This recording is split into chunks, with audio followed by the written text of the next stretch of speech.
Dzień dobry Państwu, raz jeszcze witam, po raz trzeci, choć nie ostatni, bo dzisiejszy dzień też będzie Ladies and gentlemen, welcome again for the third time. The third day is going to be replete with interesting events and discussions and the award ceremony in the afternoon. We are running a little late, so without further ado, let us pass on to the nitty-gritty, especially that the transport system in Warsaw is not very effective today. The green cities of the future, that's the first panel, and the other one, war and culture. Recent developments in the Ukraine, the role of Poland, heritage to be preserved. Those of you who had a chance to be at the Powązkowska Street and the high-rise there, you could see how beautiful a city Warsaw is and how green at that, as a prelude to what might be the case in the future. Our speaker is Professor Bolesław Stelmach, who's an architect and director of the National Institute of Architecture and Urban Development. Please come on stage, Professor Urszula Forczek-Brataniec, who's architect in the landscape design department. Jan Belina-Brzozowski, architect and urban development expert from BBJK Architects. And the discussion will be moderated by Professor Andrzej Szczerski, who is art historian, and give you the floor, and we are all ears.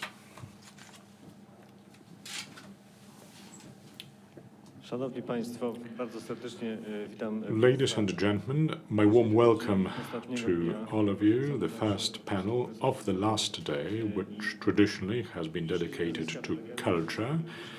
We've already heard the names of the panelists, but it is a unique opportunity to have with us such distinguished participation. Professor Stelmach, director of the National Institutes of Architecture and Urban Development, co-authored important legislative initiatives. We know him from his activities in Warsaw, Lublin as well. His major project is the Cultures Meeting Center in Lublin. Madam Forczek-Brataniec works in the Department for Landscape Architecture, an important development in Poland after the Second World War. The team focused around Professor Bojanowski, who set up the faculty, and she's active as an architect as well. She is running an architectural office with her husband, recently received an award from Starachowice in respect of the project they implemented there. Jan Belina-Brzozowski, again a practitioner in the field, the Cartoon Museum, an important project implemented. So delighted that you've accepted the invitation to participate in the panel. It's my great satisfaction that we have a chance to talk about architecture so much, and that we have such a magnificent representation on the panel. Now, our topic is the green cities of the future. Might sound utopian, but we want to be focused very much on the nitty-gritty, on the tangible, on the real. Yes, we oftentimes talk about futuristic projects related to social engineering sometimes, but here it is about real initiatives, concrete projects, and I'm sure this is going to crop up in our discussion to follow. która składa model miasta, która mówiąc krótko jest Equally important is to look at the potrzeby city models. i o takich miastach. In other words, what kind of structures, what kind of models best reflect human needs Miasto of city podlega pewnej redefinicji. dwellers. Myślimy The concept of the city is being redefined today. zróżnicowany. We are now thinking about cities in a more detailed, aspected manner than in the past, than in the 1990s, after the speedy growth of the cities, which was quite uncontrolled. Today we want to think of the city as a place of life A więc for people, and this is one of the angles we want to take zwrócić uwagę na on our topic. realność postulatów i to, co da się osiągnąć. To, co But again, we want to be tangible, To jest we też want to bardzo be dobry, realistic, przykład tego, jak talk about what can be done, what has been done, what opportunities present Szanowni themselves Państwo, now. nasz plan jest taki, aby pan profesor Stelmach Now, the plan is for Professor Stelmach to introduce us to very specific projects which have been implemented, legislacyjne tego, jak powinna architektura highlighting important issues, practical, legislative, needed for projects like that to be implemented. Madam Forczego-Brataniec, landscape architecture, so going beyond buildings. Then Mr. Brzozowski will present his projects and will focus not on individual buildings, but complete architectural compositions, Bardzo dziękuję, witam Państwa. configurations. I give the floor to Professor Stelmach. Dyskusji o tym niezwykle ważnym problemie. Well, thank you very much for the invitation for me to participate in the discussion on this important Na issue. temat This is but one naszej zielonej planety, of the parafrazując, items in the discussion, an important one, on the green planet. Scrutona, To paraphrase the title of the book by Roger Scruton, które konkretnie I want to show you three realizować, oczywiście w różny sposób, projects w różnym stopniu. that try to implement these principles and ideas to varying degree. Alei Szucha i This is the corner of litewskiej Szucha and Litewska Street Szpiegowo, and miejsce Warsaw, ataszatu called Szpiegowo by the Warsawians, the Spies Alley, used to house attaché services of the Soviet embassy. The project preserved its existing architectural context. We did not destroy any tree. We revitalized the Agapi mansion house, and the building itself was designed so as to communicate very well with the other houses of what is one of the most beautiful streets in Warsaw. But we wanted it to speak a modern language, the language of state-of-the-art architecture. We managed to attract an investor who tego budynku, aby ona była w odpowiednich relacjach przestrzennych z dworkiem zabytkowym. Who decided to limit the usable space of the building for the building to be fitted perfectly in terms of proportions to the existing development. Zielone patio, And to have green patio fitted with natural trees growing on the rooftop, miejscem wyjścia which of course is a very popular w środku przez 4 place jest wielka for zielona the ściana. employees of the building taking fresh air and going out there Dosłownie siedzicie tam jak w palmiarni. for breaks. I It's like orangerie, relatywnie w stosunku do the patio that is. najtańszych No. biurowców przez dłuższy czas Compared to the price of the cheapest office buildings, w tych założeniach For some time, the building has really not been rented in terms of space, office space available, because the building could not find the appropriate lessors. Która doceniła wartości użytkowe i estetyczne However, the Embassy of Flanders i w tej chwili decided to rent space in this building, and now it is a living body.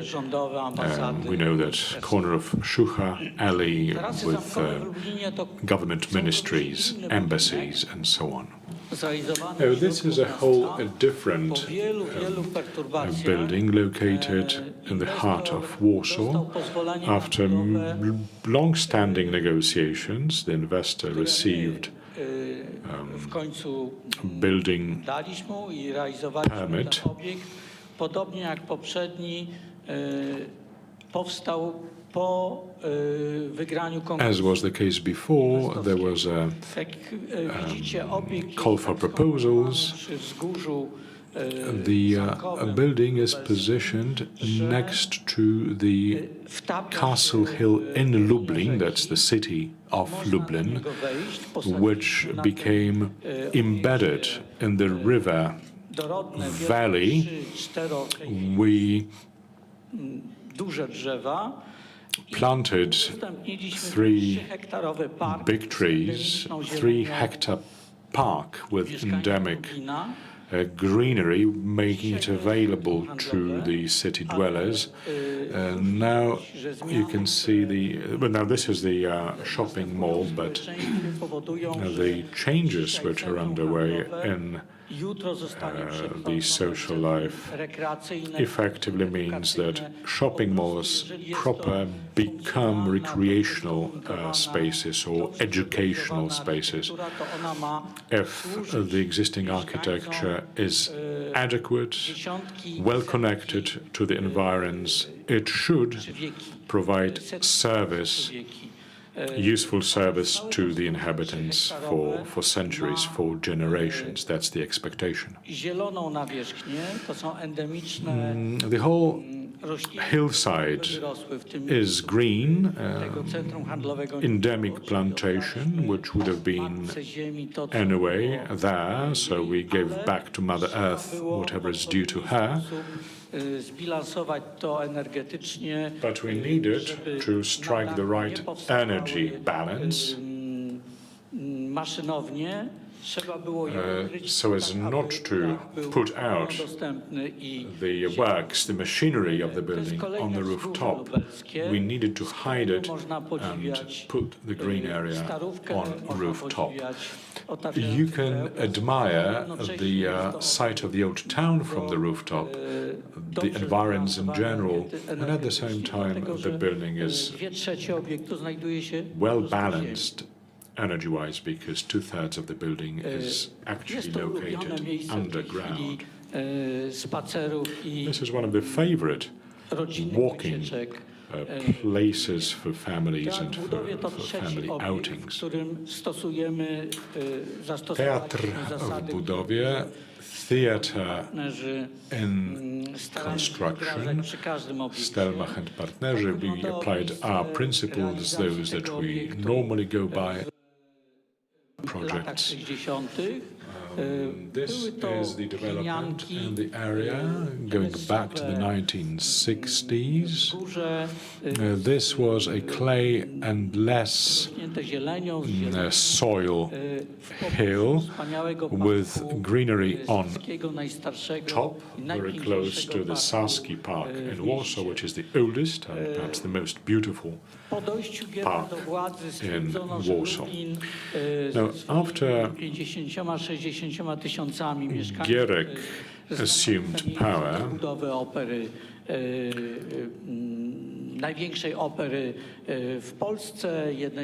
it was concluded that Lublin is perhaps one of the best places to build a major opera.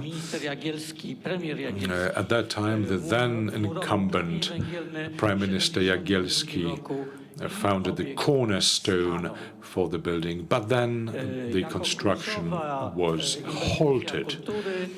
As a flagship investment in the realm of culture, the construction was raised, that you can see, and it remained as such for 40 years without being heated, without being completed.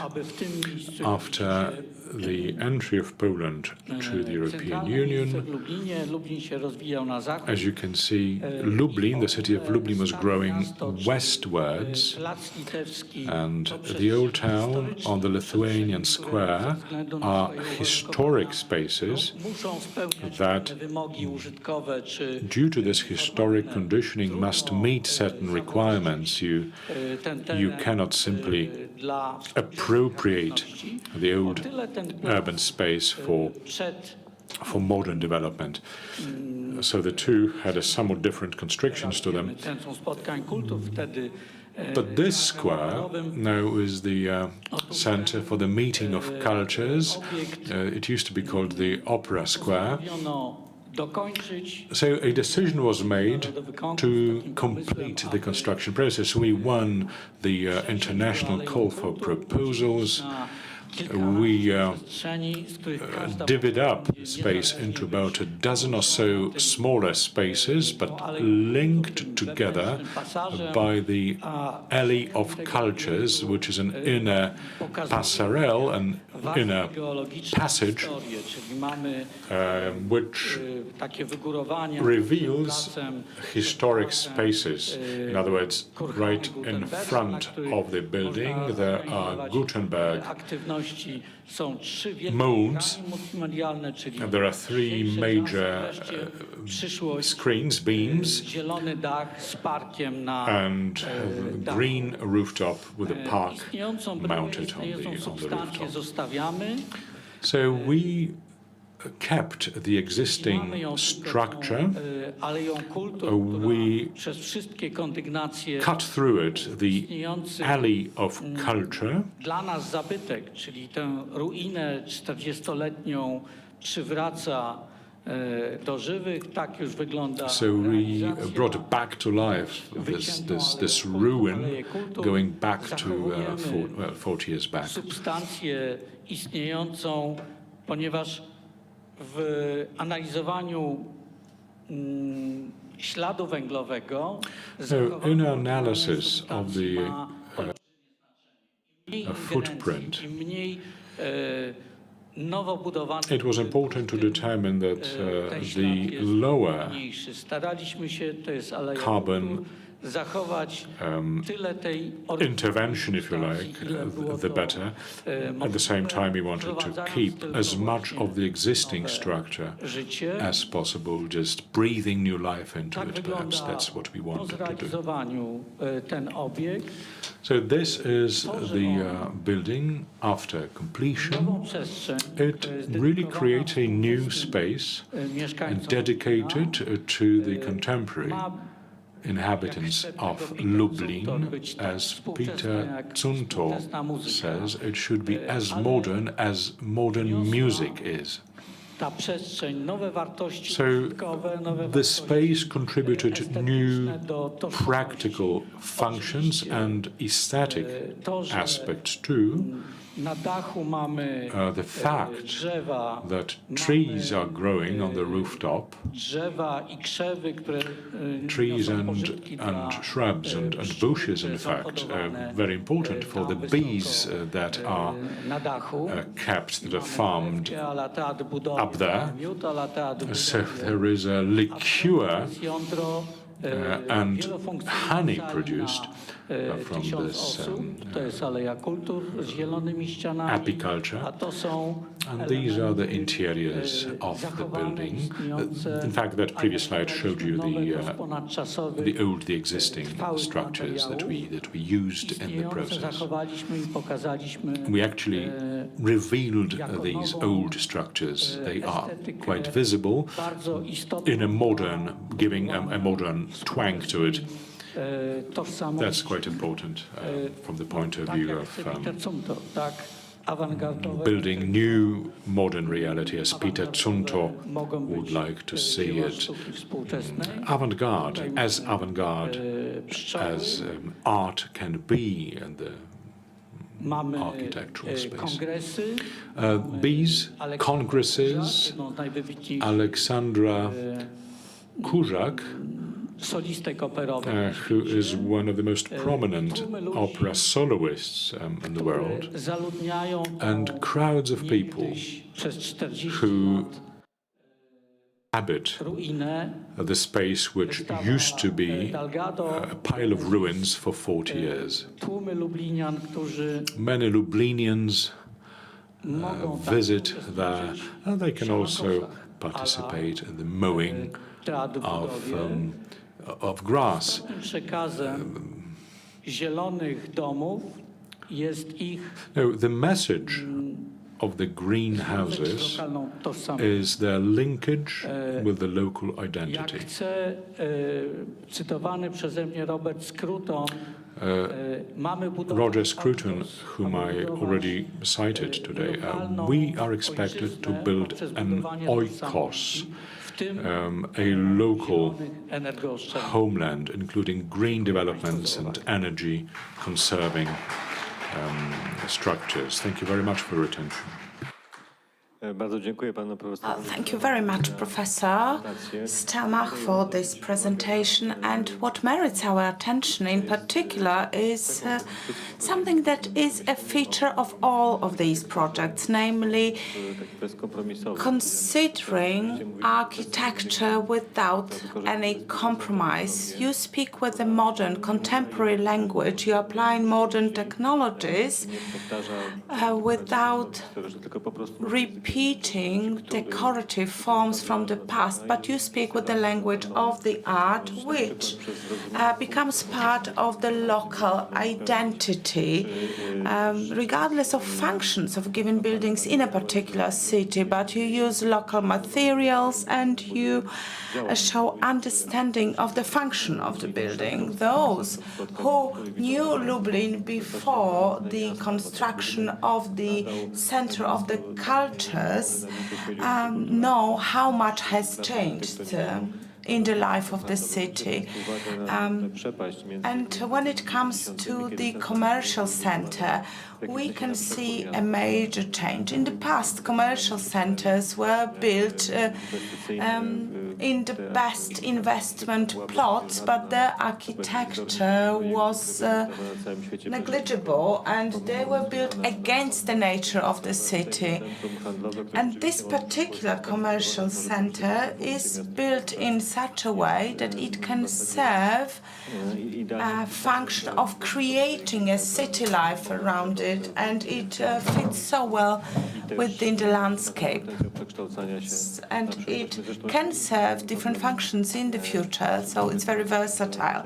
In big cities, we know that some of the commercial centers built in the 1990s will have to be demolished in the near future. This will be necessary because they no longer serve the right function, and it will be very capital consuming, time consuming, and dangerous for the environment, but this has to be done.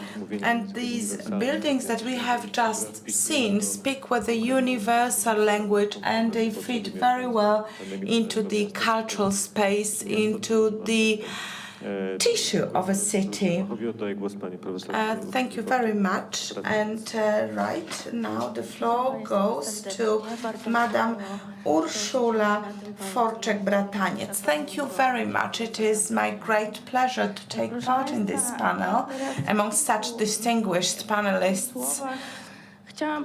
Just a few words about a topic that is considered to be rather difficult. The green in the cities, or the greenery in the cities. If you follow the media, you probably know that this is the topic that we consider to be very important. We appreciate it during the pandemic. We know how important the green spaces are, And this started a whole series of emotional debates, not focusing so much on the most important aspects. However, the green spaces induce such emotional debates because they are necessary for our very existence. I would like to begin my presentation by presenting a painting by Caspar Friedrich. It was painted in the 19th century, but that is when everything began. So let me start by presenting, on one hand, our attitude towards the nature, and then on the other hand, to the Industrial Revolution and the development of cities, the urban development. So this painting presents a breakthrough in perceiving nature. So we can see a traveler on the top of a hill. He is safe and he is surrounded by a sea of mist. So he considers nature as a painting, as an image, as an element that he has under his control. This happens when cities start to develop, when we go through the Industrial Revolution, and it raises some concerns. Urban planning begins, introduction of green spaces in order to protect health, and the sanitary conditions becomes more and more important. It was not mentioned at the time, but the green spaces are also important to preserve our mental health. The land grabbing and intensive economic development resulted in a situation when the traveler is no longer looking at the sea of mist. He is looking at destruction that needs to be rectified.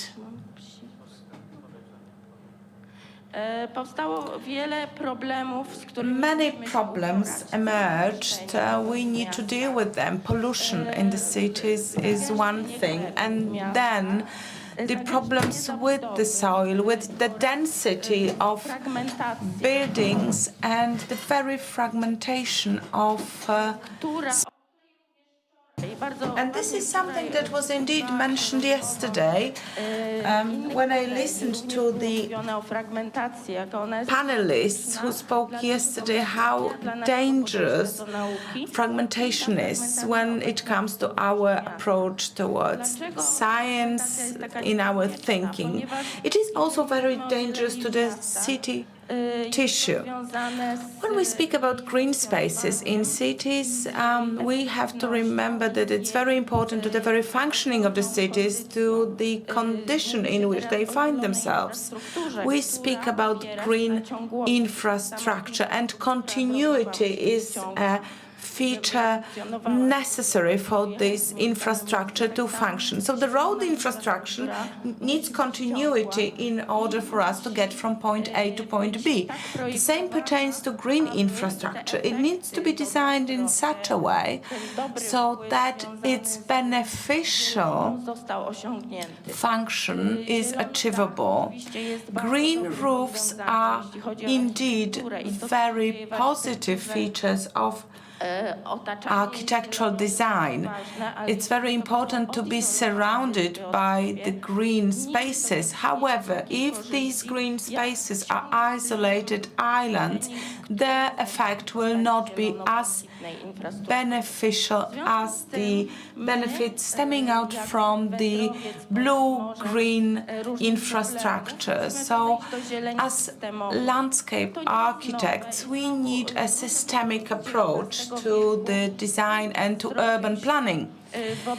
So, going back to the 19th century, during the Industrial Revolution and the very dynamic development of the cities, a new art was introduced, and that was the art of urban order. Frederick Lams, who worked in American cities, came up with metropolitan parks as a concept, and their task was to connect the city centers with the outskirts of the cities, with the landscape outside of the center. So kind of green corridors were introduced that would allow people to get out of the cities. We speak about green corridors in terms of needs of plants and animals, but these green corridors are indeed necessary for us, for our mental and physical health, and for the quality of life in the urban areas. So American cities are going back to these ideas of the 19th century. We need to think about this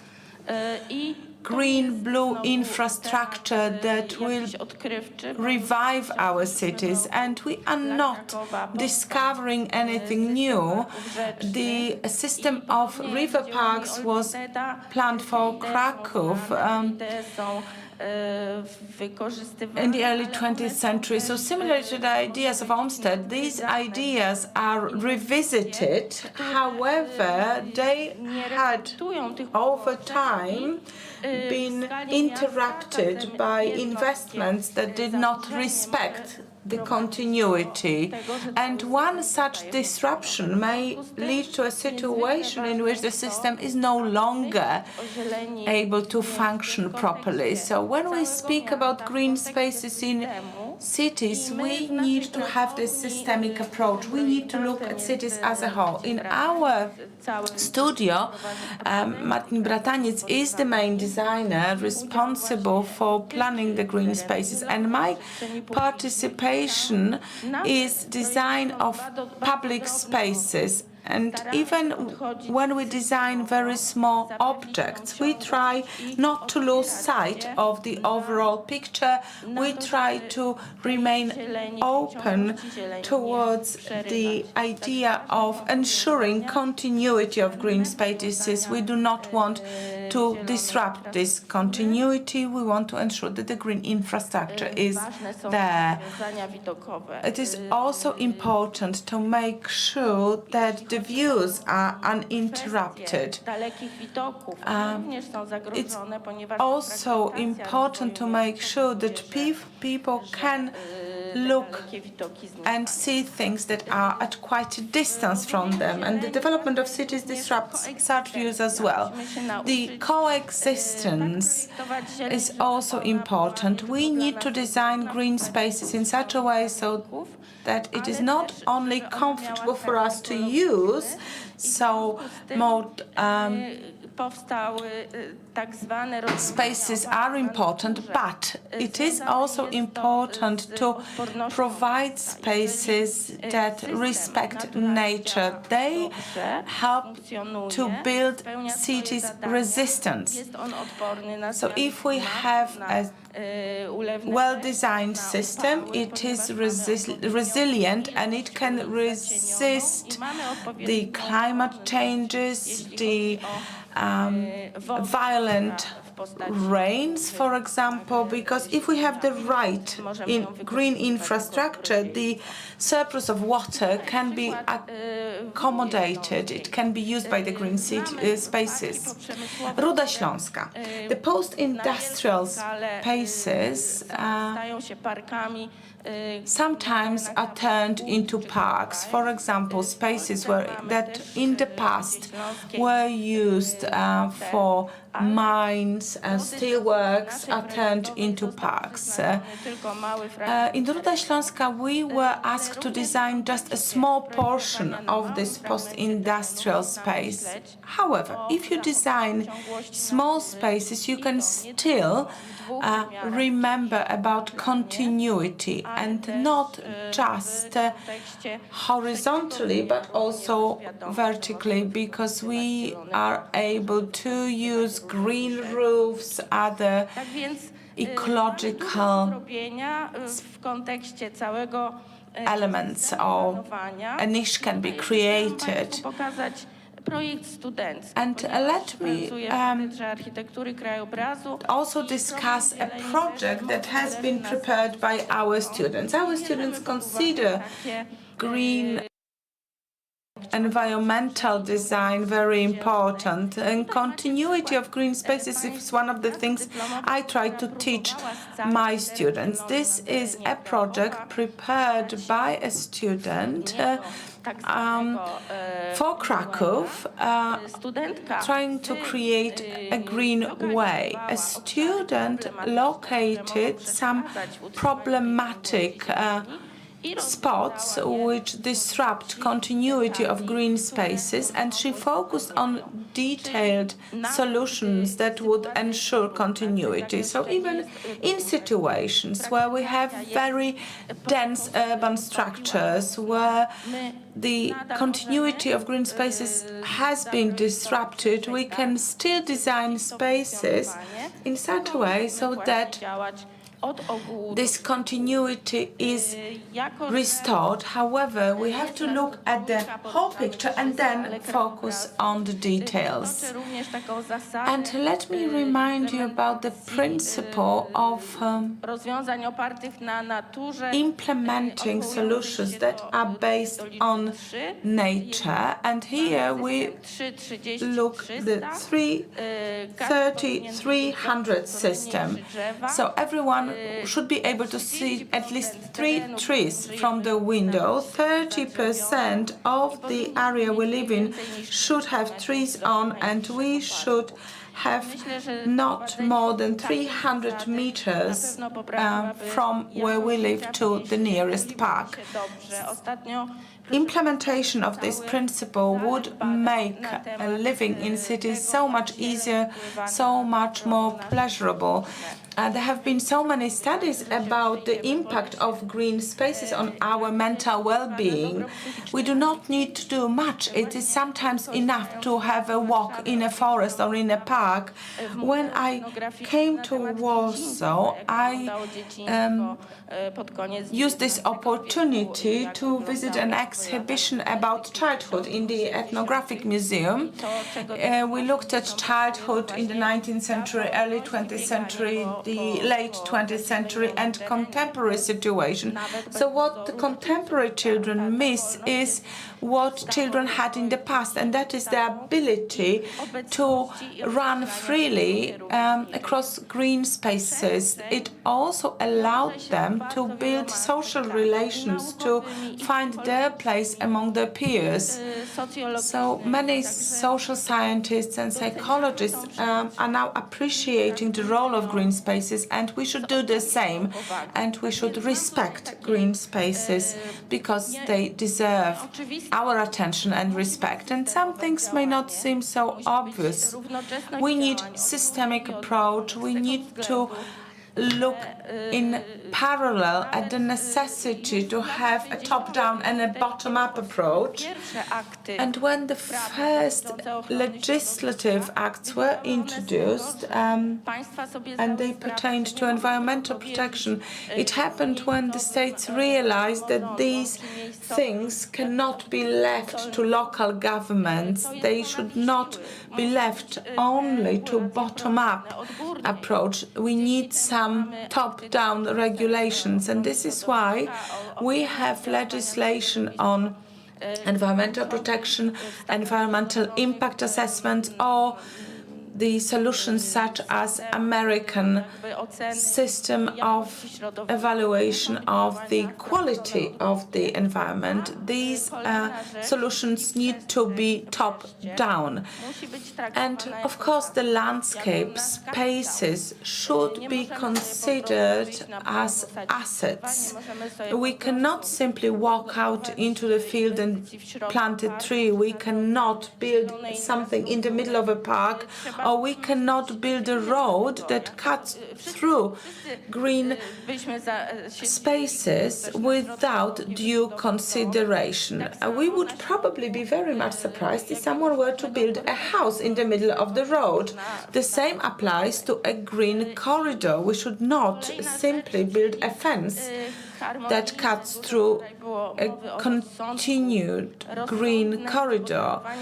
And another thing that was also mentioned yesterday, harmony and the wise management of our assets. This is something that should and is part of sustainable development, and the well-being stems out from it.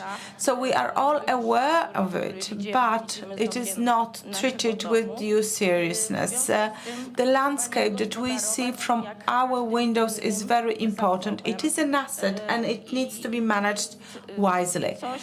It is something that has major impact on our well-being, on the quality of our life, and this is something that will have a very big impact on the future of our cities. So I was a bit pessimistic, but as an engineer, as someone who focuses on problem solving, I believe that there is still a lot that can be done to remedy the situation, and I hope this is something that you could see from my presentation, that it is not enough to present problems, we also have to set goals. Thank you. Bardzo dziękuję pani profesor za fascynującą prezentację. Well, thank you very much, Professor, for the fascinating presentation, Złożoność, which shows us the complexity and the scale of the problem. W Polsce mamy Now, bardzo in Poland, we have a very rich intellectual tradition lying at the bottom of green areas development. It's worthwhile to bear in mind that in the early 20th century, in Warsaw, the idea of Warsaw as a city of gardens, the principle was already there, and not just in Warsaw, in other cities in Poland too.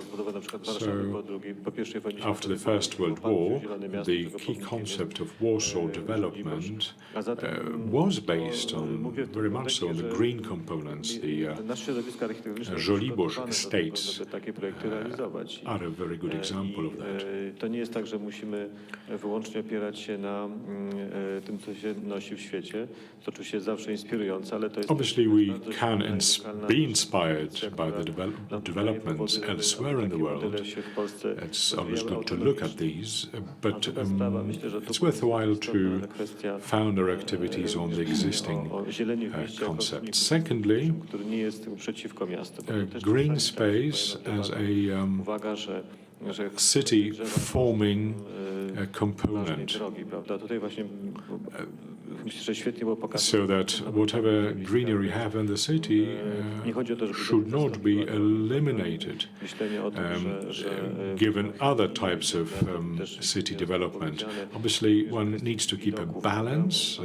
It's not all about the greenery replacing physical development, but the combination of the two in disclosing, uncovering city identity. So there is something like visual identity of the city. That's another important asset, part of our discussion. I give the floor to Jan Belina-Brzozowski. It's time for the presentations now, and not yet questions, so let's continue with the presentations. Dziękuję panu profesorowi za zaproszenie do panelu. Bardzo mi Well, thank you very much, Professor, for inviting me to this panel, especially that the topic is very important indeed. I would like to share with you our experience concerning the development of a living quarter of Warsaw, the principles that lie at the bottom of it, and which we try to implement in many other projects that we implement. Komercyjną pracownię architektoniczną. We are a commercial architectural zaraz po studiach właściwie bez żadnej praktyki. Working in this capacity for over 20 years now with Konrad Grabownicki, we set up the office, and step by step we grew to employ 60 people in total. Then Wojciech Roszkowski joined us. At some stage we have offices in Warsaw in the Powiśle district, but we are active all over Poland. And in the initial stage, we participated in a number of calls for proposal proposals. Some of them we won, say the town hall in Konstancin or the Katyń museum already mentioned by the moderator. I nagrodę Misa van der Rohe. We received a Nisa van der Rohe prize for that particular project, in Nasz fact. projekt dla Uniwersytetu Warszawskiego tutaj na Marienstadcie. Or the very recent project for Warsaw University in the Ale też Marienstadt bardzo nas od samego district, początku just right interesował problem next to the mieszkalnictwa castle. I w obszarze We've always been interested in the residential od dawna development, cały szereg projektów w różnej skali. and we've implemented many projects of different scales and Zobaliśmy i category.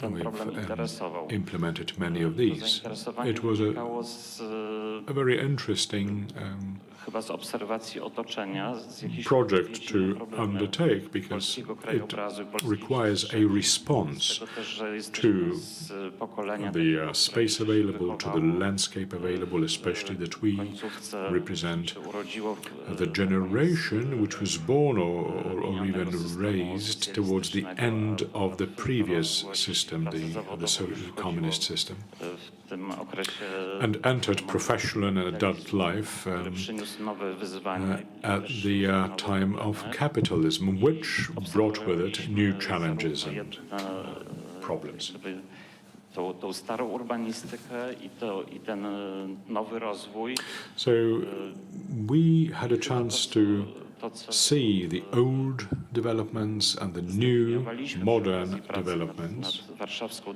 dzielnicą społeczną. And when jest we jakąś, worked on the odpowiedzi, Warsaw i recepty social district, we developed certain ideas which can be taken as a remedy to the shortcomings of the existing development. podjęta przez nas WDS, that's the name of the district.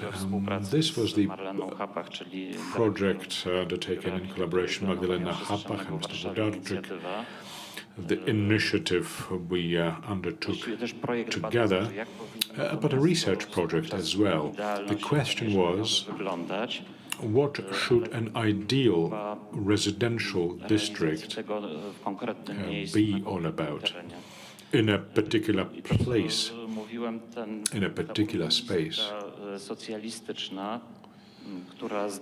The socialist residential developments, which is a very defining feature of the urban spaces in Poland, it really neglected certain important qualities and the needs of human beings, the well-being of humans in living quarters. I zapewnienia dostępu na przykład do oświaty in various terms, in terms of access to education, in terms of access to the green areas. These were actually present, and these are positive features of the old developments. But the new capitalist model showed a transformation, i.e. the residential development is only implemented on a private basis or developments. And that in turn brought up new challenges. Now, it responded to the expectations of city dwellers. People, after so many years of communism, wanted a new quality. They wanted to have some other needs satisfied. But the common good is implemented in cities by good care, being taken care of common shared space. But that unfortunately was not all that important. It was outmargined in these activities. Now, there's a motto: the best industrial policy is no policy. Then, by analogy, Najlepszą polityką You could say that the best spatial development would be the lack of it, a complete lack of it. And that was the case, and spatial chaos and uncontrolled urban crawl obviously generated an important set of consequences. Now, in 2022, the Polish Academy of Sciences performed some studies, and they estimated the cost of inadequate urban development at 80 billion zloty. That figure corresponds to the FDI's, foreign direct investments, in Poland. Such costs as connection routes, time of commuting, time lost in traffic jams, the consumption of petrol. We have 800 cars per 1,000 inhabitants, which is 3 times more than in London or Copenhagen. Not because we are that rich, but because we cannot bring our children to schools or kindergartens without a motor vehicle, and then commute quickly and effectively to our place of work without driving a car. So what should cities be all about? We were looking for the answers.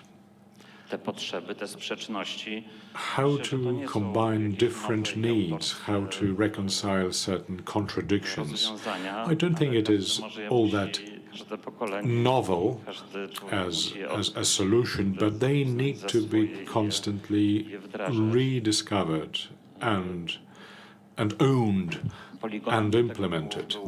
Now, our exercise ground, if you like, was the area outlying the Wola district, which was the former factory of prefab construction components, 26 hectares, I think it was. So,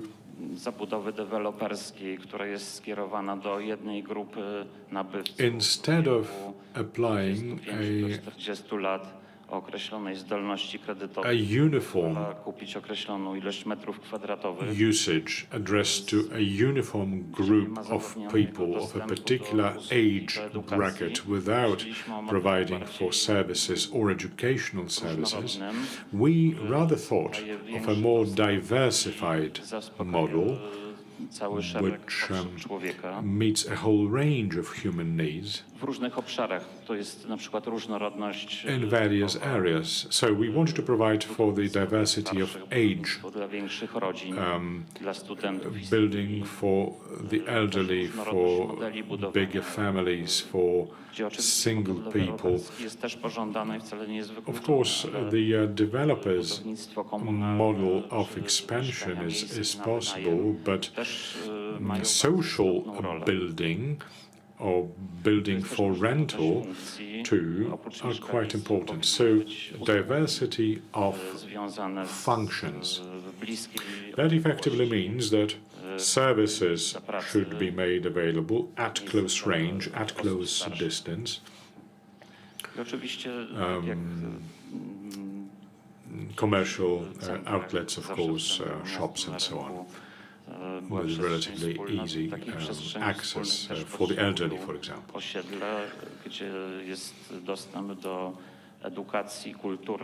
Naturally, we needed to provide access to education, culture, and spiritual development. So that was a very schematic presentation of how we wanted to interlink all these components. Perhaps the most important of it was to define the set of values or goals, and we divided these in 2 parts. One is the social values, city creation, community, diversity, and the other one is environmental values. Environment in the sense of mobility, natural environment, and smart expansion. Miastotwórczość to jest Urban development effectively engages public spaces, squares, nowe elementy, complementary co już istnieje, developments to jest to dostępność what usług, already exists. aktywne partnery budynków. Urban development means Wspólnota to jest budowanie adequate development of the ground floors of residential buildings too, and the adequate scale of public space, of town squares, płotów, które nas common oddzielają od space, siebie, the lack of fences that isolate people one from zarówno zapewnieniu another, przestrzeni but also publicznych to orient the space by combining the public space and the private space. wymieszanie funkcji, Diversity ale we też, understand as a integrację mix of functions, pokoleń, but also the integration of generations.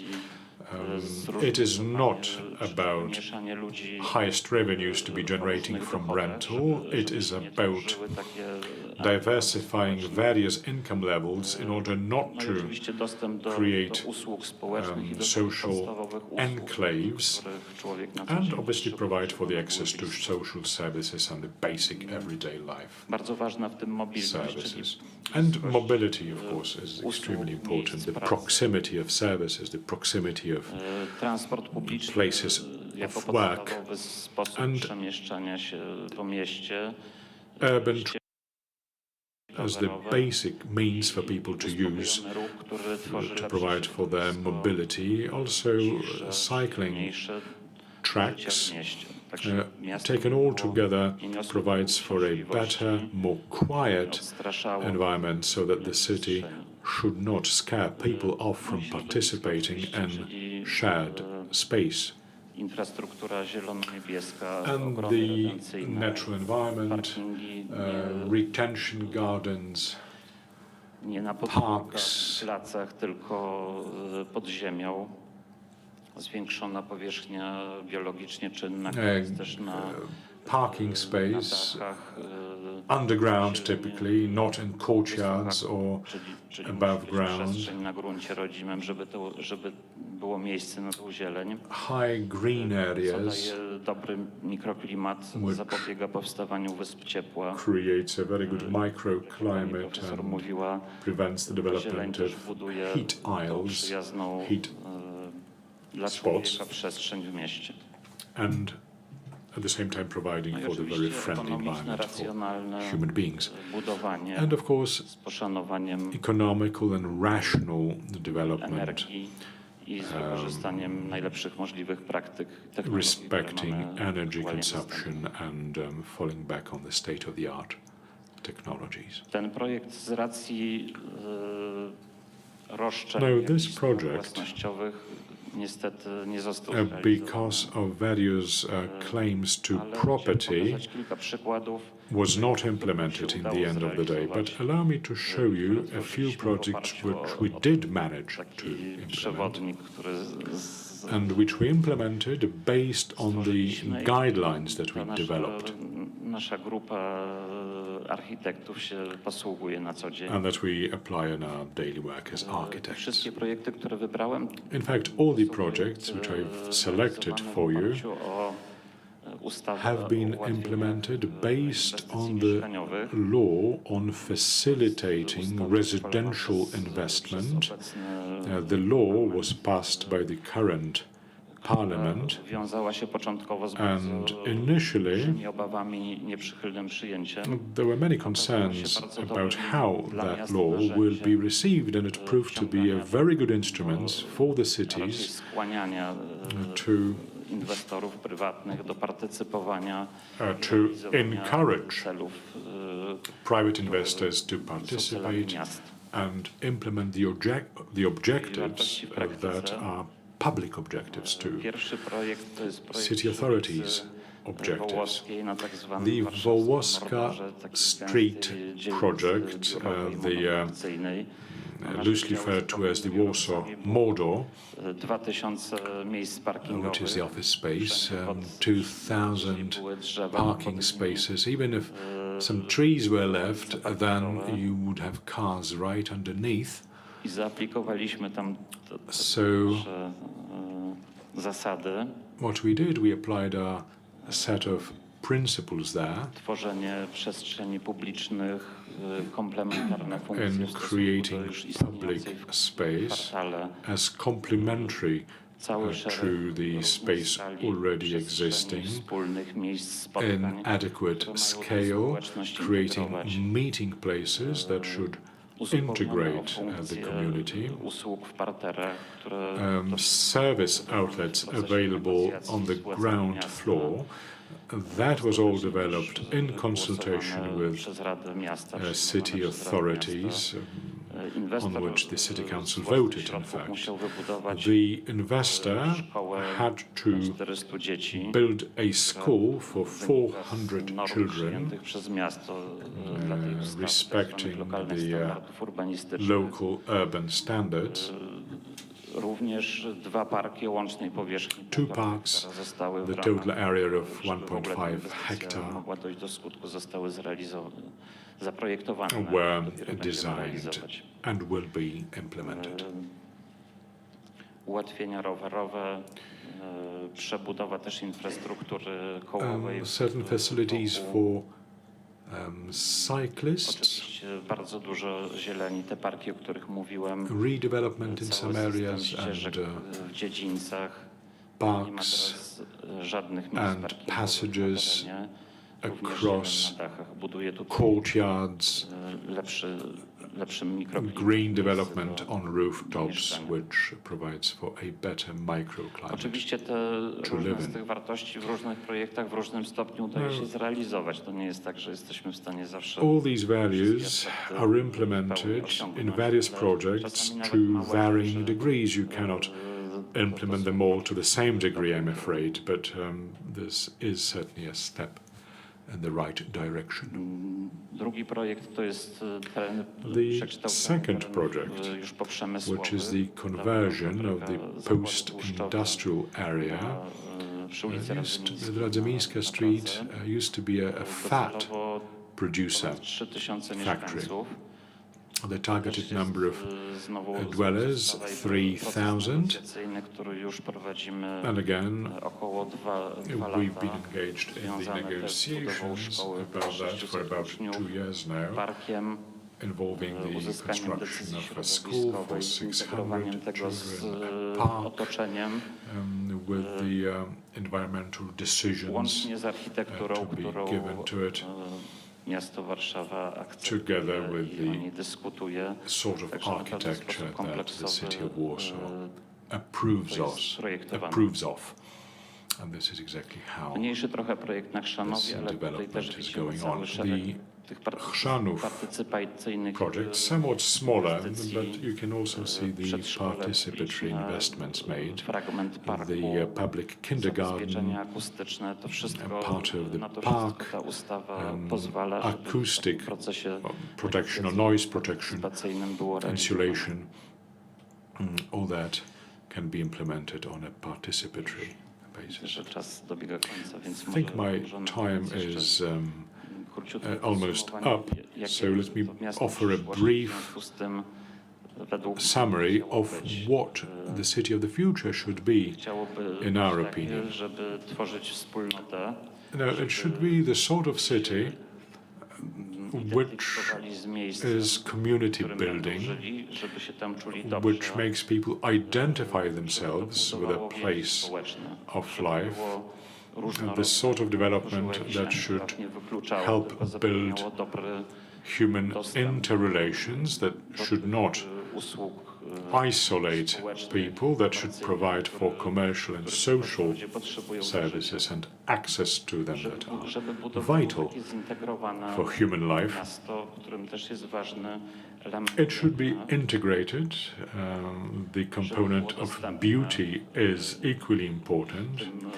It should be accessible mobility-wise. dominowane przez ruch It should not be samochodowy, dominated co by przez to, żeby właśnie motor dostęp do traffic. rejestracji do usług był taki, że możemy na piechotę odprowadzić. Access to services Żeby or było place of oczywiście work zielone, should be possible for pedestrians too. It should be green, mądrze, racjonalnie and it should be wybudowane. rational and rationally developed. Thank you.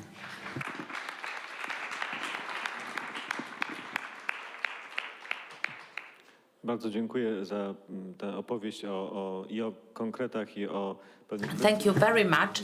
We spoke of concrete examples and of the principles. Green spaces are ciekawszej sieci, but an element of a network of spaces that should serve complementary functions. And this is all happening right now. We have heard examples and we can achieve much more, implement such ideas on a much grander scale. nowoczesności byłoby The symbol of miasteczko Wilanów, które something that is modern until recently was the so-called miasteczko Wilanów, the city of Wilanów, and this is not what we want to achieve. Of course, we need residential spaces. Cities have to develop internally. They should not spread too far into the outskirts, so we need to build residential districts, but they should be designed in a wise and functional way. Our cities, our contemporary cities, and this is a civilizational leap that we have witnessed. So they are not growing in terms of population, or at least not by much. And so the residential investments in Polish cities right now are the best proof of how much we were behind in terms of providing the right services, the right transport infrastructure. So the infrastructure inside the cities becomes more and more important, and it is even more important than the very expansion, geographical expansion of the cities. So we could see very clearly how important it is to make sure to lead a comfortable everyday life. Cities need to have functions, and these functions need to be maintained and provided. Good example of the residential district in Warsaw was presented. We have another quarter of an hour in order to have a question and answer session. So what tools should be provided to architects in order for such projects to be carried out? Maybe we could speak about legislative solutions. Well, I believe that this is a very broad topic. And let me just refer to something that my colleague said. He spoke about construction of residential districts. And let me remind you that był i jest nadal bardzo ważny program Mieszkanie Plus. Mieszkanie Plus is a program that has been and still is important. Inicjatywa została zawalona. This initiative to był sposób na was not a success, to put it mildly, but this was one of the attempts to provide a legislative framework to housing that would be affordable. I was the chair of a committee together with Minister Buda, and we decided on results of a competition on affordable residential buildings that would also be energy saving at the same time. And this is a good way to pursue in order to solve the problem of the demand for housing. In Poland since 1945, no government was able to resolve this very shameful problem. We have a deficit of almost 500,000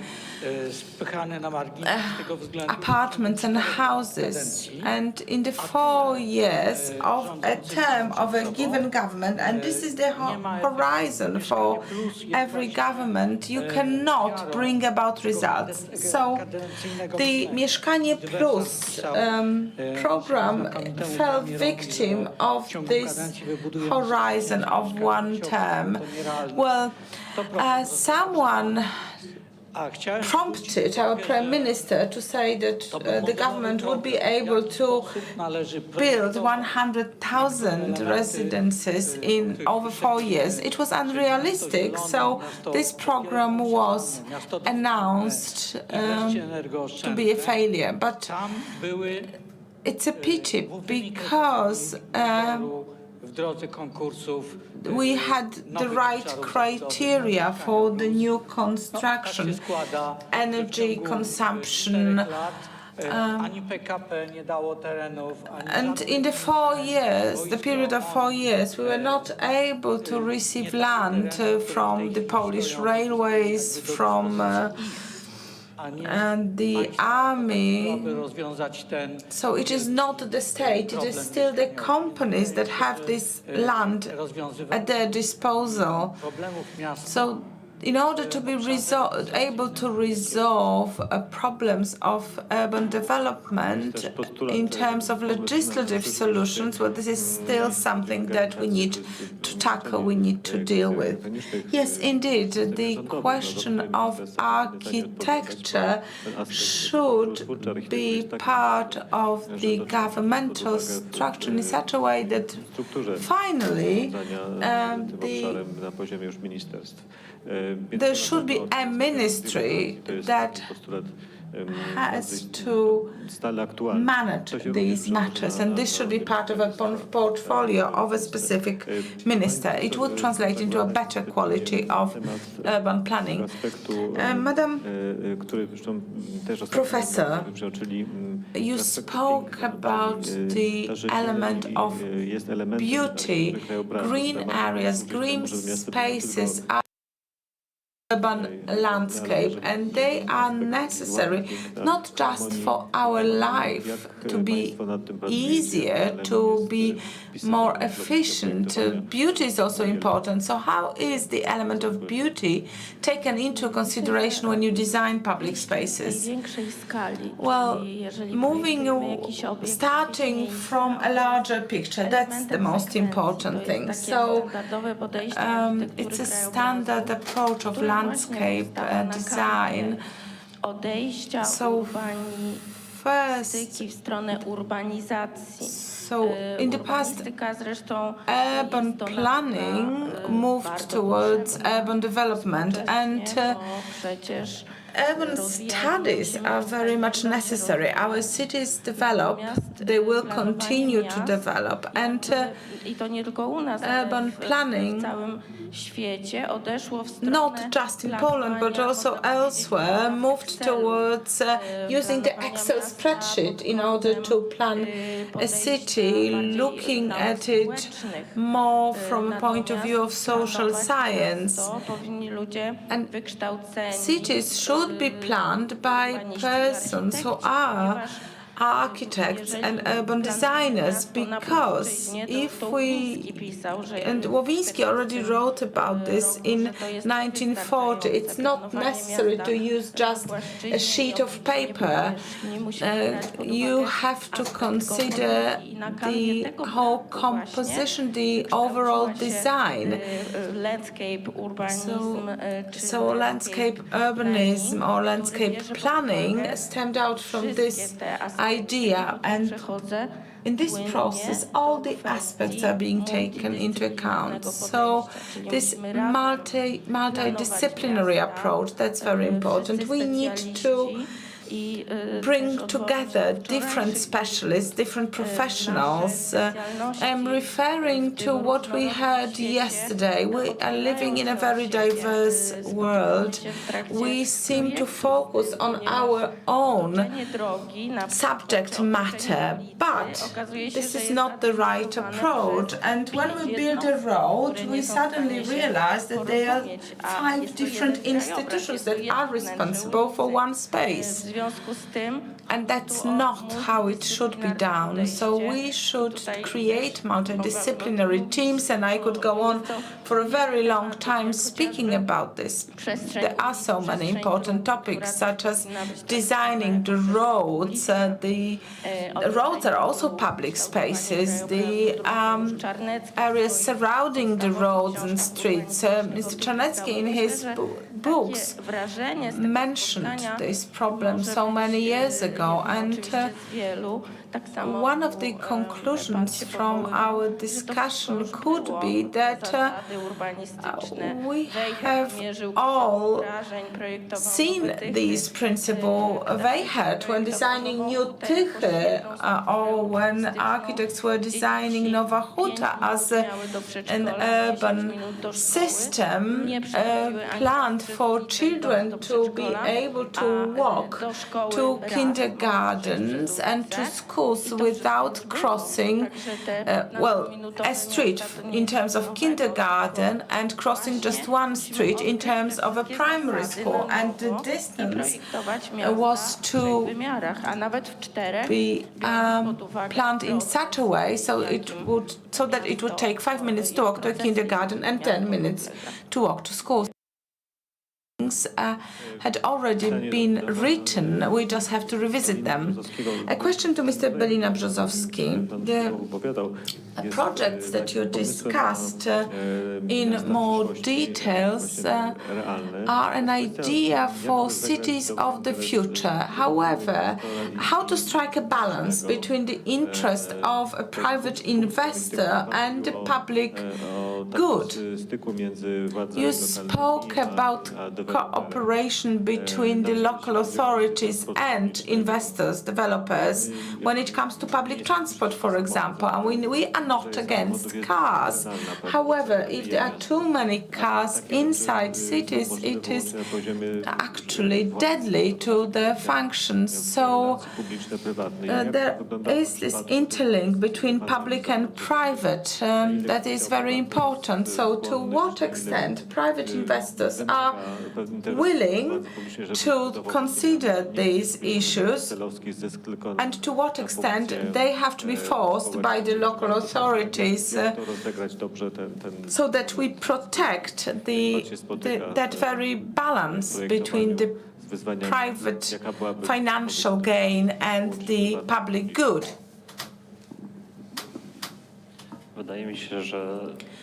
Well, it seems to me that we need to pay attention. The private investors, developers,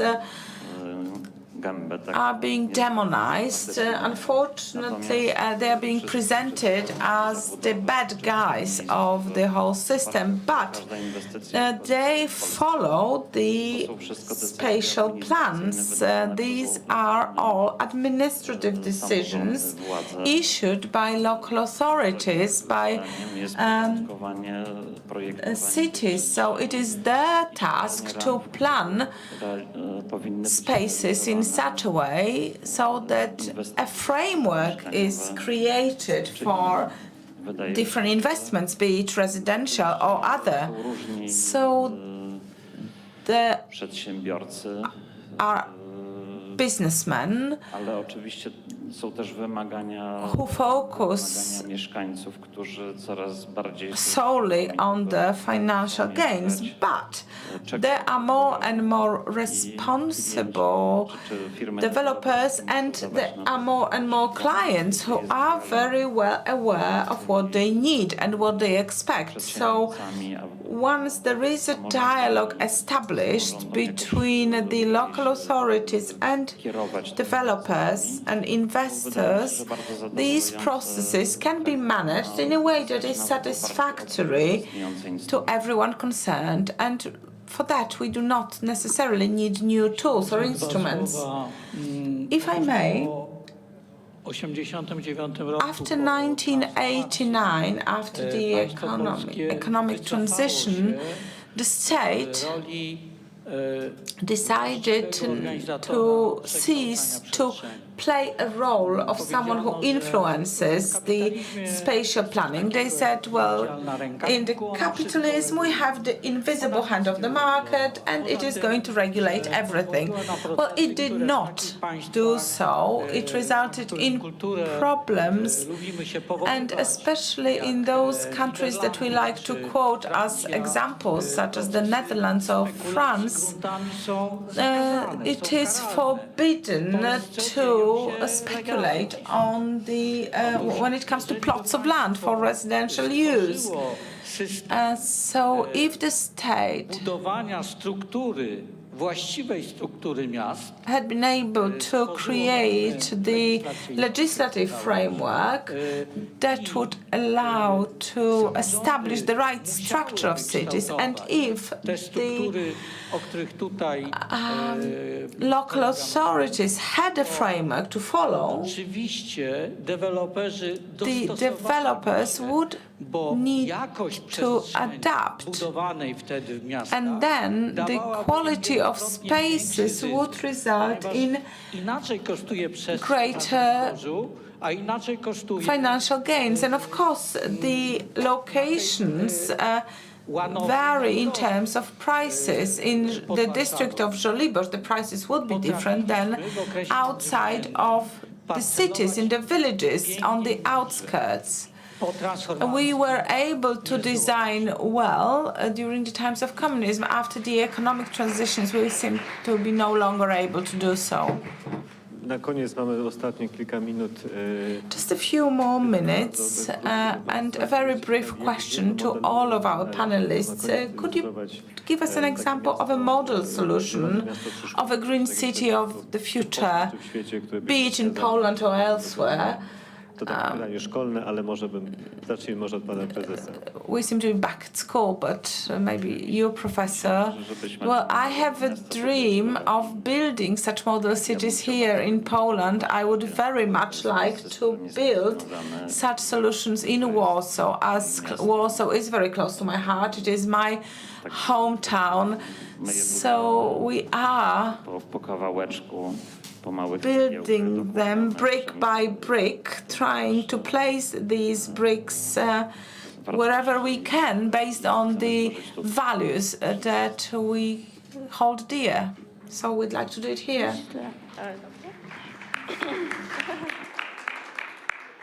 Well, my dream would be for cities to be designed, finally, not just built in an uncontrollable manner. They should be designed as a whole. There should be multidisciplinary teams that follow the norms and standards of urban planning.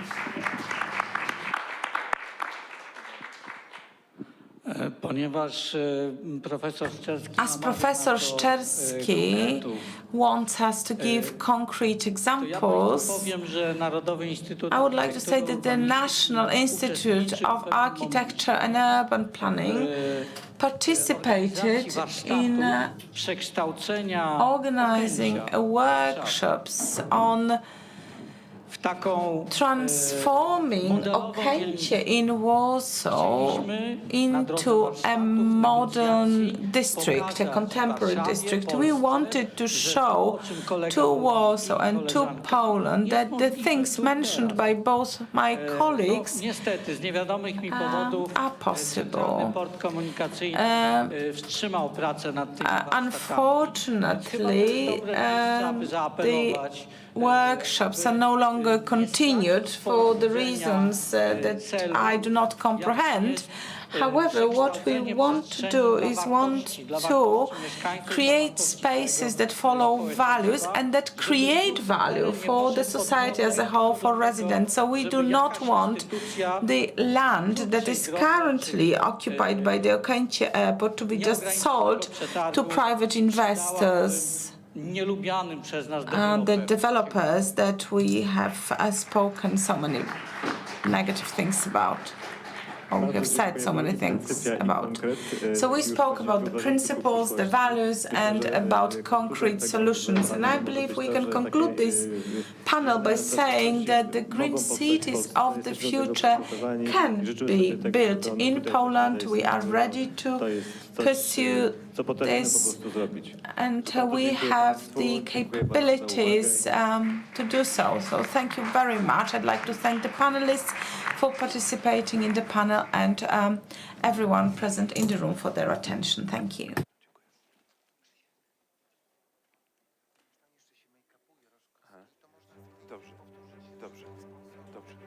Dobrze.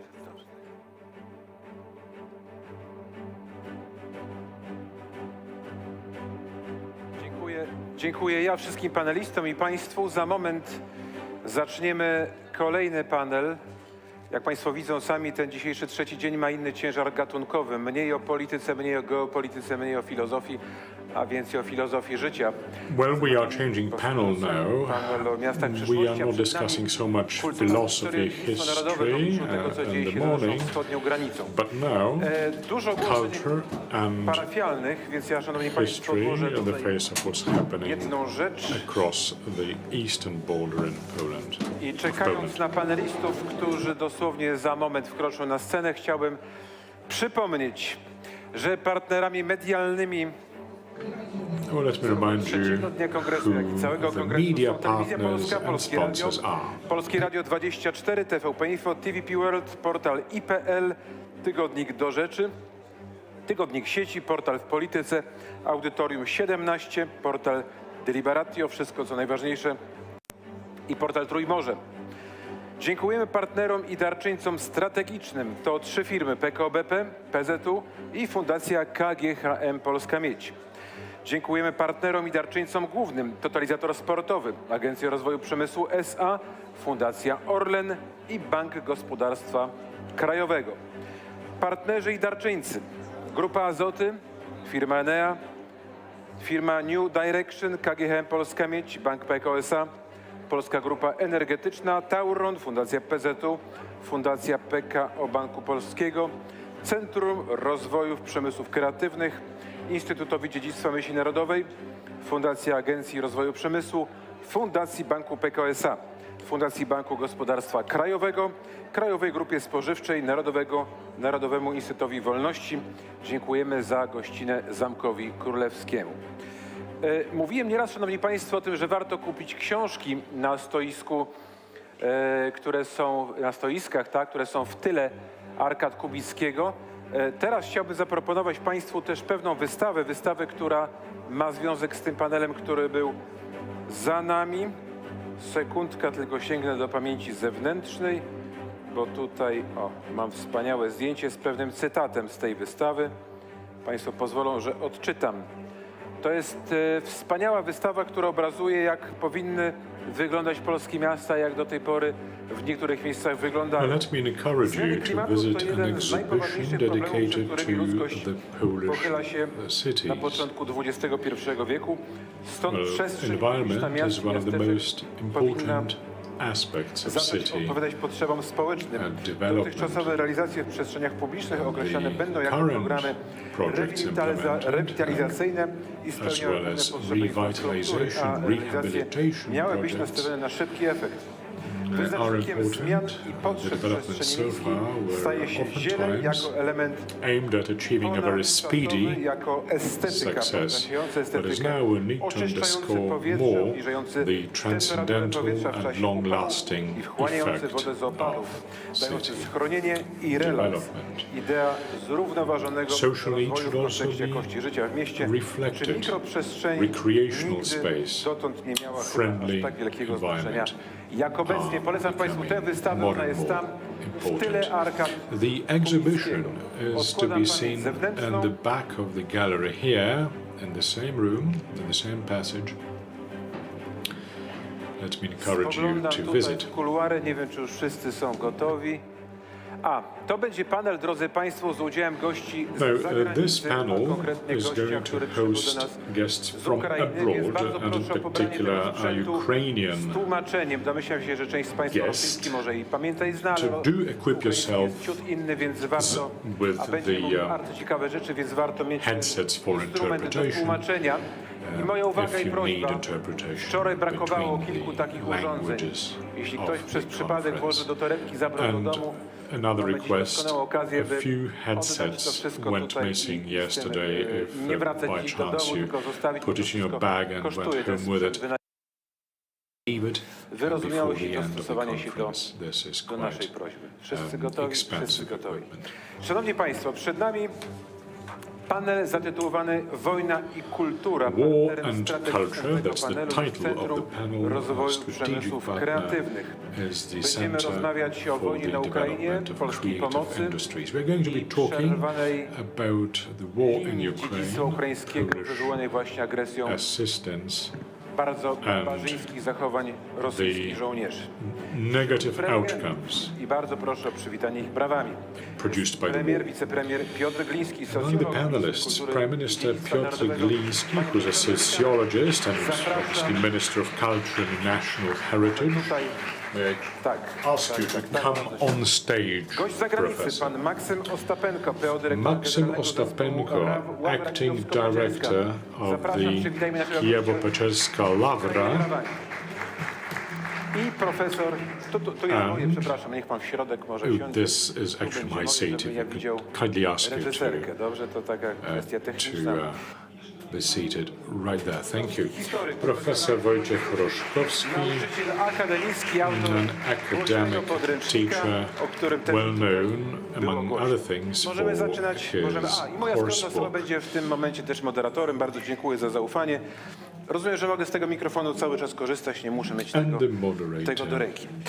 Szanowni and I'll be Państwo, moderating the mam nadzieję, że discussion. pan premier na kogoś z zagranicy nie pogniewa się, jeśli poproszę o I hope that zabranie głosu you will najpierw take profesora no offense, Roszkowskiego, gentlemen, if I znanego ask Professor Roszkowski historyka, to który speak myślę, że as jako first. He's a kultury naukowiec potrafi well-known bardzo historian dynamicznie with przedstawiać a rare gift całe sprawnej of zespołu historycznej w sposób synthesizing a zarazem syntetyczny, complex coś, co jest dzisiaj bardzo potrzebne, historical potrzebne developments, w which is something troszeczkę very pisanych pismem badly obrazkowym, needed, więc takie umiejętności są bardzo potrzebne. given the Chciałbym complexity poprosić pana o takie of wprowadzenie issues. kulturowo-historyczno-polityczne. Mówimy o May I wojnie, ask you mówimy o to pokoju, offer a mówimy o prelude to our kulturze. discussion? We're talking about Kultura war, peace and raczej kojarzy culture. nam się wszystkim z czymś Now, dobrym, czymś, co wpływa na culture nasze wnętrze, raczej je buduje, a nie niszczy. Conjures up positive Wojna images, absolutnie niszczy wszystko, building rather łącznie than właśnie z tym całym destroying. kulturowym War DNA. is obviously Jak a bardzo destructive wojna force. niszczy, a jak bardzo How kultura buduje, destructive gdyby is pan this profesor war? mógł na przestrzeni pewnie nie And dekad, how być może stuleci, constructive ograniczając is się tylko culture? do Europy, pokazać nam obrazowo jako tytuł wstępu do tej debaty, która How przed. would you comment as a prelude to the Dziękuję discussion bardzo to follow? za to zaproszenie i za tą Well, thank you very much for Muszę the powiedzieć, że invitation jako and for historyk the czasami czuję encouragement. się trochę niezgrabnie, bo I to must jest say temat that I feel filozofów. quite awkward as a historian Od sometimes. historyków się Some of czasami these oczekuje, issues should be żeby taken up powiedzieli by krótko, philosophers. kto, kiedy, data, Historians are nazwisko normally i expected przestali się mądrzyć. tell all the Wydaje others mi się, who, że when, jest wręcz what obowiązkiem was historyka done. zastanawiać się, co to But wszystko I think znaczy. it is an obligation I ja oczywiście na swój incumbent sposób on próbuję a historian może to to spotykać się think z of the różnymi meaning opiniami, of ale w such każdym razie developments. historia jest polem do głębszej History refleksji is an area na for temat more tego, in-depth kim jesteśmy, reflection on who we co się are, dzieje i tak dalej, i tak dalej. what's happening, Jeśli and so on chodzi and so o forth. temat wojna i kultura, to pierwsze War skojarzenie, and które mi się culture. Well, the first nasunęło, to jest to rzymskie Connection. powiedzenie inter arma silent muse. To znaczy w czasie wojny milczą muzy. Inter arma silent muse. During the war, the muses are silent. That was my first association. Rozumiemy. Co to But how znaczy do we wojna? understand Znaczy the kultura? Latin Nie wchodząc za proverb bardzo or w saying, takie what is war and what is culture? prywatne rozważania, chciałbym jednak Without getting into bardzo pojemne i trzeba je traktować lofty bardzo notions, I should say czym that jest wojna. we should define first what war is. W którym We konflikt jest live in a human world where conflict konflikt is na only każdym obvious. poziomie, na każdym Conflict mamy do czynienia on z every level, rodzaju in konfliktami, every area, we are dealing które mają with pewną dynamikę, bo all jest sorts of, all categories na of różnych conflict. poziomach, jednoosobowym, społecznym, Personal, państwowym. social, I pytanie, interstate, co się and dzieje, so on. jak rozwija się, jak eskaluje się konflikt, So the question is, how does conflict, how do conflicts grow and escalate? It may be about jakichś ambicji, interest, it may be about prestiżu, money, it bardzo różnych rzeczy może might be about dotyczyć i na szczeblu ambitions, indywidualnym, prestige, na szczeblu nawet państwowym. both on Na personal szczeblu and state narodowym czy level. państwowym to będzie kwestia tożsamości. Now, if you look at the state level, then there will be a question of identity. And when we talk about international conflicts, Troszeczkę to inaczej wygląda niż kłótnia między then ludźmi. the perspective is different Dynamika than konfliktu może być też podobna. To znaczy, jeżeli ktoś wrangling potrąci, between people, but the logic or the dynamic may be similar. ja instynktownie chcę mu na wymyślić. If you get pushed over by someone who does not say, "Oh, I'm sorry," Krótko mówiąc, jest to prosta droga the do problem may escalate, konfliktu już takiego otwartego. and a path to Podobna all-out sprawa, conflict podobne is zjawisko występuje ready-made, między so to różnymi speak. But społecznościami, a similar różnymi logic narodami. can be applied Wojna to na Ukrainie major jest tego conflicts również between przykładem. nations. Bo, The war in jeżeli Ukraine is an coraz example of just that. intensywniej strona rosyjska If the kwestionowała Russian tożsamość side Ukrainy, challenged to the trudno Ukrainian było oczekiwać, że identity Ukraińcy more and more, nagle powiedzą, my then it would przepraszamy, be hard to expect the Ukrainians to say, well, we are very sorry, you are right, just let us be. rozwiązania tego konfliktu. That is not the way in which this conflict could have been solved.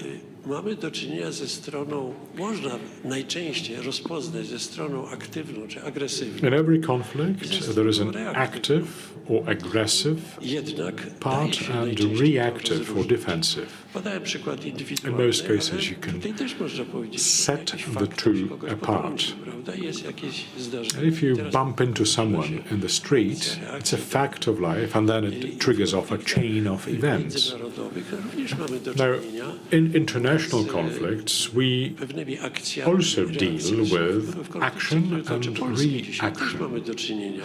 in the conflict, which we can see in Poland now. There's also Konflikt action wewnętrzny w and Polsce osiąga już dzisiaj bardzo reaction. niebezpieczny poziom.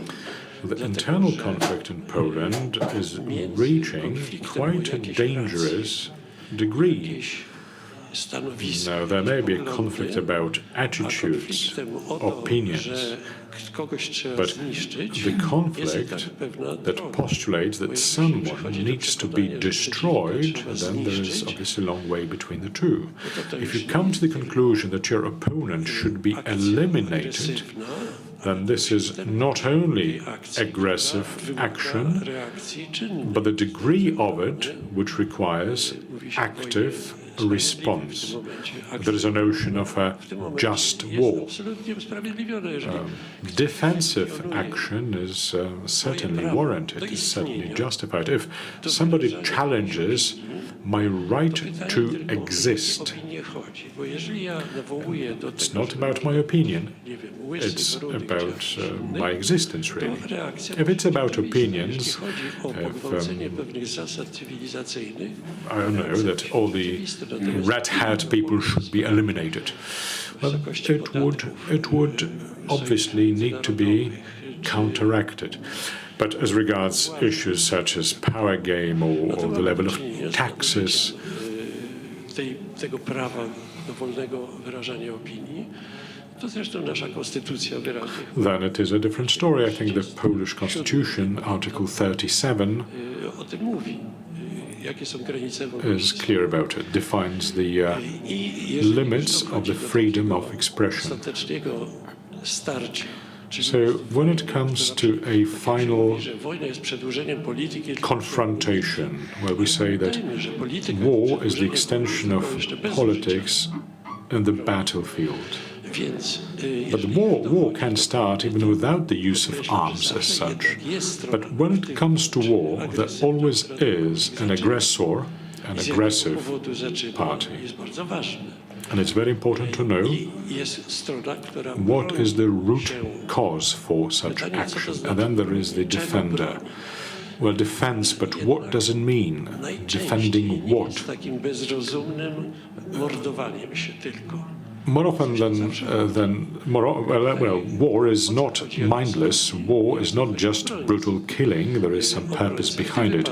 So what's the purpose of the aggressor and what's the purpose Tyle swojego terytorium, of the defender? czy swojej The wolności. defenders stand up not only for their freedom and To jest coś znacznie sovereignty, niż perhaps, tylko kwestia but Krymu, Donbasu identity as such, which is more than just defending the Crimea, Kierownictwo polityczne Rosji zdecydowało, że nie the istnieje tożsamość Ukrainy. Zaporizhia district or Wobec Donetsk trzeba district. traktować Ukrainę jako część Rosji. Kropka. No, the intention is to treat Ukraine as part of Russia, and adequate measures are now being used against Ukraine. So Ukraine is defending her culture, the foundations of culture, whatever that constitutes culture, the language, monuments of history, Więc wojna na Ukrainie jest architecture, and so on and so forth. So the war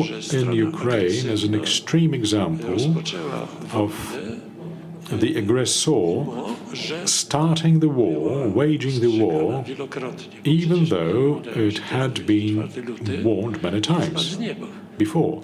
I mean, February the 24th did not come out of the blue. It was the outcome of a certain process. The first Maidan, the second Maidan, the annexation of the Crimea, and so on. Agresor nie był przywoływany do porządku. Well, the aggressor was not Rację, która brought to justice. siłą. The aggressor thought he was actually right in doing because Taka już teraz he was not opposed. konkretnie, jeśli chodzi o wojnę na Ukrainie. Now, specifically about the war in Ukraine, Dziedzictwa kulturowego, the defenders are standing up for their cultural heritage in a very broad sense of the word. For example, they remove their museum collections so that these do not get destroyed. I tutaj widzę, There is one specific feature of this war which is worth międzynarodowym, a drugą highlighting here. The international community has an important role to play. jest, There always is a role to be played by the environment ważny in a war. jako But now, droga tak the European environment is especially important ale również as an intermediator in defending the heritage, bo nie zapominajmy, but also to żeby display the heritage.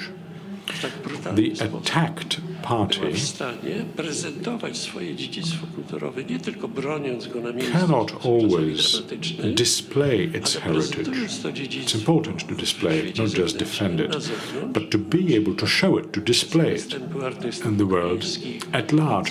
For example, through organizing concerts for Ukrainian artists and Europa performances and so on and so został forth. doinformowany. So all of a sudden, the world at large became familiar with what Ukrainian identity is. It seems very important to me. Not just the defense of the heritage, but the demonstration of the Ukrainian identity. Również element tego konfliktu. This is also part of the conflict Taki był niedawno artykuł francuskiej dziennikarki że which is in Europa się process. budzi w sprawie Ukrainy. There was an article on Europe waking up on Ukraine. Well, I have my doubts as to how much awake Europe is, but maybe this is a sign of Zawsze a od czegoś trzeba zacząć. broader process. Ale to budzenie między innymi wynika z tego, że The awakening is due to the fact that all of a sudden Ukrainian identity sprang up, not just Eurovision. I mean, Eurovision doesn't always reflect the actual roots of culture, but it is good, as good it may be, at Eurovision contest. Culture is a weapon, a defensive weapon as well. The West, which seemingly professes the values that Ukraine is fighting for, should truly be now awakened. Well, that much from her for the time being. Well, thank you, Professor. You had a more philosophical outlook on the topic of our conference. However, this war does have a physical dimension that we have been watching on the screens of our television sets for almost a year and a half. Those attacks are not just against infrastructure, against the population, but attacks are launched on hospitals, schools, so these are truly barbaric attacks. Russian attacks are also aimed at the objects of culture. This is a systemic attack, well thought through by the Kremlin strategists. So I wanted to ask our guest from Kiev about the losses to culture, because I remember the images of Odessa when it was attacked. The monuments, the historical buildings were protected by sandbags. I still remember this image. And so what are the losses? What has unfortunately been lost forever, and what has fortunately been protected? Well, thank you very much, ladies and gentlemen. Let me start by expressing my gratitude for the opportunity of speaking here. I would like to thank the Polish population for supporting Ukraine and Ukrainian culture. Ukraine is stronger thanks to the support of its European partners and Poland, first of all. And I would like to thank also on behalf of those who are now fighting for the independence of Ukraine in the trenches of our front line, and on behalf of the directors of museums.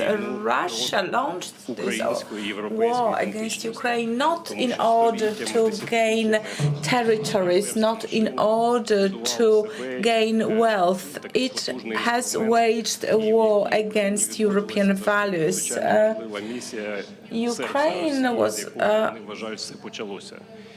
always perceived as the heart of Russia. They believe the Russian culture has its roots in Ukraine. So once Ukraine decided to move towards European integration, it was a very painful experience for Russia. And it was a decisive factor when it comes to its imperial policy. And that policy was already announced by Putin during the Munich Security Conference. The army of Ukraine is defending European values, European culture. When it comes to the historical monuments, many were destroyed or damaged by Russian missiles. Kyiv, which is considered very important for Russia, is still attacked by missiles and drones. And it is only thanks to the Western support that Kyiv is not as destroyed as Warsaw was during the Second World War.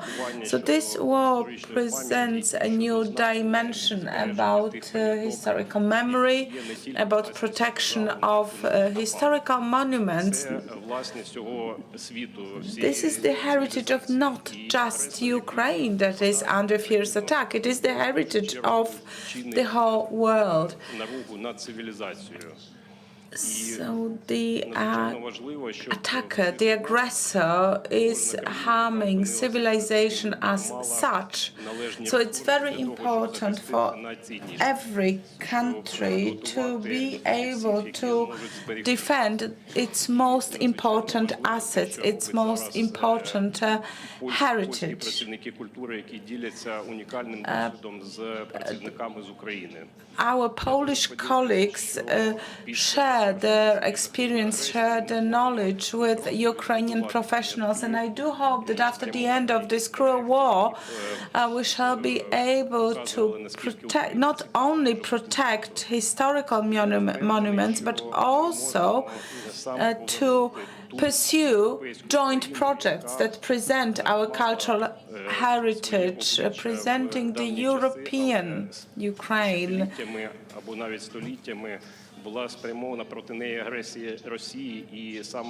Presenting its history, and Russian aggression has been targeting Ukraine for centuries with the aim to take Ukraine away from its Western roots, and victory in the war can bring us back to Ukraine. So can you tell us a little bit more about the actual monuments which were destroyed and which were damaged and which were protected? Well, it's very important to say that just after the beginning of the full-scale war, Ukraine implemented the plan that had been designed by the Ministry of Culture.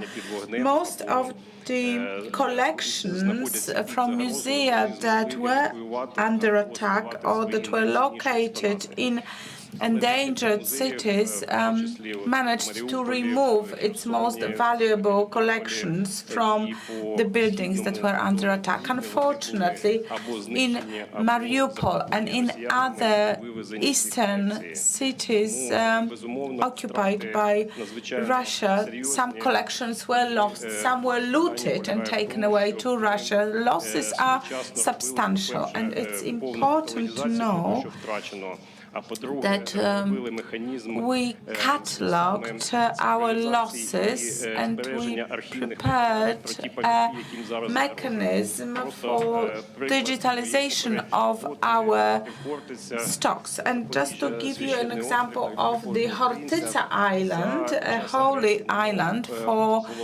every Ukrainian, 23 Russian missiles were targeting the island, and it was a huge threat. And the Peczerska Ławra, the monastery of the cave, or the Saint Sophia monastery, every successful attack can lead to destruction of priceless heritage of our culture. So it's important to work out solutions that would make it possible to protect but also rebuild the historical monuments that may be lost. Well, thank you very much. I spoke to Professor Fałkowski about the royal castle in Warsaw, and he told me the story of how employees of the royal castle began documenting the interior, the collections, right in September of 1939. And without the photographs, without the catalogues, we would never have been able to restore the royal castle in Warsaw. So what is the role of Poland in protecting, in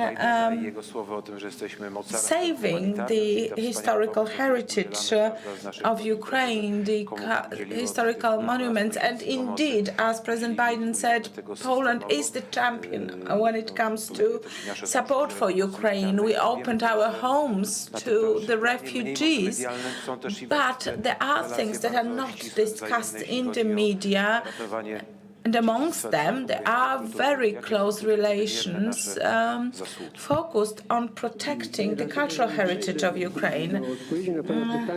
Before I move on to attempting to answer your question, I would like to mention some more general aspects. Yes, this war's aim is to destroy Ukrainian culture, Ukrainian identity, and Ukrainian heritage. This is something Putin had announced before he waged this war. Over 1,000 objects of culture were destroyed. 1/3 were totally destroyed. The pressure against culture is similar when it comes to Belarus. In Belarus, we can see clearly that the Belarusian identity, Belarusian language are being attacked. They want both Ukraine and Belarus to become a part of the so-called Ruski Mir. And the stakes are very high. Fortunately, Russia was not able to destroy culture, and the culture remains the main factor in resisting the Russian attacks. And of course, military support is important, but it would serve no purpose had it not been for people who want to defend their country and their culture. So what happened to Ukrainian culture through this war is a victory. So Putin was not able to achieve its objective. Even if there were some people who thought that Ukraine was steering towards the Russian culture, Russian identity, now we can see that they were all wrong. And Ukraine is focused on its identity, on its heritage, and on its Western roots, of its Western roots. And they take the strength from culture, from their identity. And this war demonstrates very clearly that national culture and identity is the most important element in building our community. So the national elements, not chauvinistic, not nationalist, but national and patriotic elements are of paramount importance. No culture can survive such fierce attacks without access to cultural assets, patriotism, identity. So we can see it even more clearly in the light of the events unfolding in Ukraine. But if we think back 8 years ago or before 2010, these things were not considered obvious. Everything that was national, focused on identity, patriotic, was considered outdated and unnecessary. And Putin was probably very happy seeing this loss of identity and this transformation into a homogeneous pulp. And such developments did not respond to the most fundamental needs of communities. The previous governments not only ceased to maintain our sovereignty in terms of economy, ten element, o którym mówię, narodowo-patriotyczny polskiej kultury, nie budują sources of energy, industry, they were also very negligent when it comes to the protection of our cultural identity. So the communist Poland did not protect our identity, and that was maybe understandable considering who they were. But even post-transformation, we did not protect our common values, our identity. And this is necessary for every nation to survive and in order to be able to successfully compete in the contemporary world.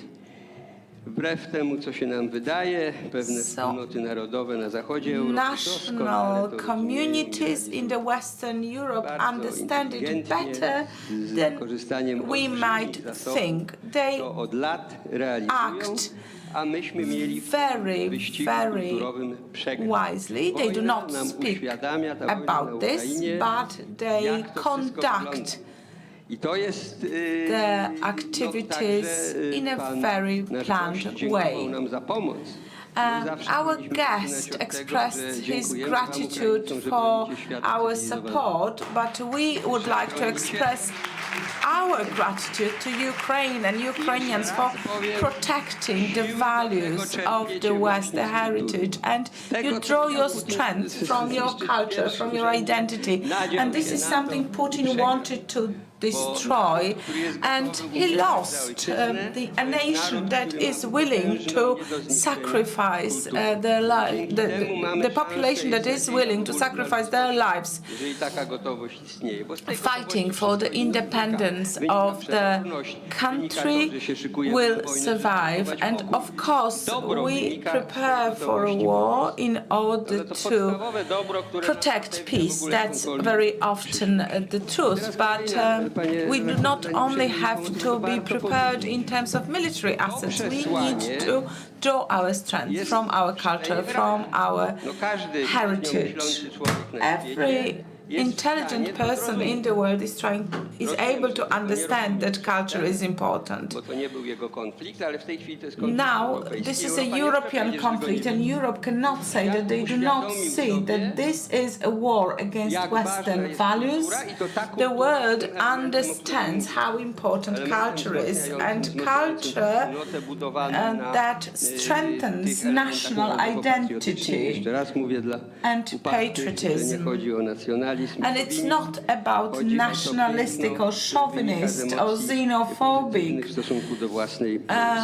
trends. It's being proud and attached to your identity. Not everyone understands it, not everyone appreciates this, but using the example of Ukraine, we can demonstrate that you cannot remain indifferent, because remaining indifferent would lead to terrible consequences. Poland always mentioned this on the European fora, and I attend European Council meetings and I meet with other ministers of culture, and I always try to mention this. It is not all, my voice is not always heard. Most European countries do not want to accept this view because in consequence they would need to be more engaged. But it's not engaged sufficiently. They want a free ride. Ukraine is fighting for them, and they consider this something that is not relevant for them. This also translates into what the world knows about Russia. We need to understand that a culture that serves the people needs to have a patriotic element to it, and the world can no longer pretend that they do not understand what Russia is about. We always did, to wskazywali. We have centuries of experience. Ci drudzy no, nie rozumieli, albo nie chcieli rozumieć, albo Our że nie political nie ma community always understood this. Some others were not always fully appreciative of what wszystkich demokracjach na świecie. is the importance of culture. We wanted to establish a committee on Russian influence, and suddenly there is an outcry. Myśmy byli świadomi, oni nie byli, czy też nie chcieli. We were always aware of the danger coming from Russia. Our political competitors were not always aware of this, and they were also pursuing other interests. To tworzy kolejne And those piekło na ziemi. Bo takie będą konsekwencje do not appreciate this may lead to irresponsibility in terms of relations with Putin. Putin was fed by the Western world for years. It was not just Nord Stream, it was also selling weapons, it was also contacts amongst the elites and the infiltration. Był zupełnie oczywisty i absolutnie kompromitujący. Obvious and it is shameful, really. Bronią razem z nami. Notabene. W tym wszystkim oczywiście jest oczywiste, że kultura staje się tym najważniejszym that culture is one of the most important weapons in fighting this war. We have to support Ukraine also in terms of supporting and protecting its cultural heritage.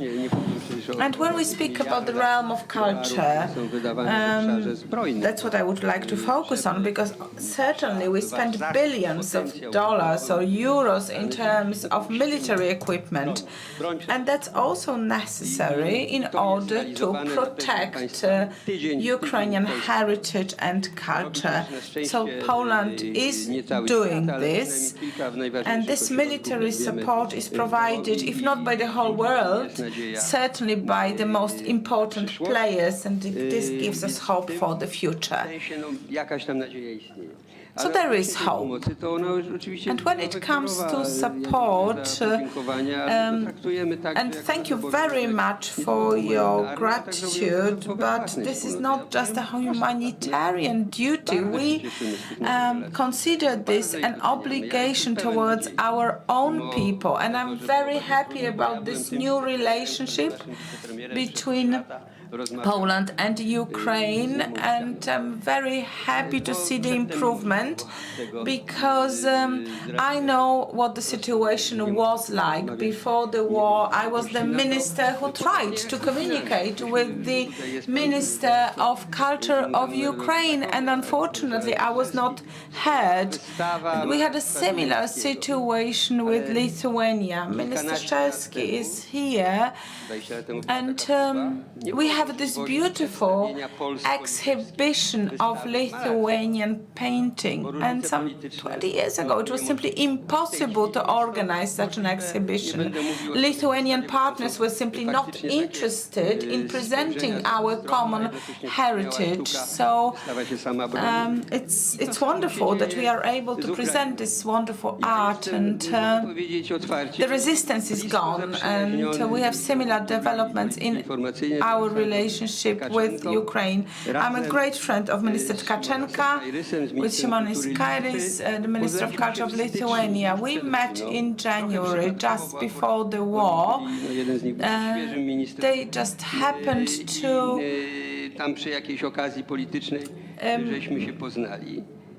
meet me during a certain political event, and once we did meet, we decided to establish the Lublin Triangle dimension or format for the Ministers of Culture. By that time we were already aware the war was a possibility, so we studied to what extent we'd be capable to support Ukraine in preventing its cultural heritage. So we have a center that we established in order to help Ukraine. Dr. Katarzyna Zalesińska is the head of this committee. She's sitting in the first row, and it is not by accident. Many other people are involved in protecting and rescuing Ukrainian heritage. Different musea, different local authorities are helping. We deliver also materials used to protect historical monuments in Ukraine. Maybe the makeshift protection that you saw in Odessa was constructed using materials delivered from Poland. I visited Ukraine, I went to Borodianka and other locations where mass casualties were discovered. In Bucha, in Irpin, we wanted to stand arm in arm with our Ukrainian partners and friends. There was another additional dimension, that was the stock taking of the heritage. We have a fund for digitalizing the catalogs and stocks of Ukrainian cultural artifacts. We are also the advocate for Ukrainian interests in Europe. Sometimes it is frightening, sometimes it may seem funny, but I remember the very first meeting of the European Council at the level of ministers of culture. It was a day after mass graves in Bucha were discovered.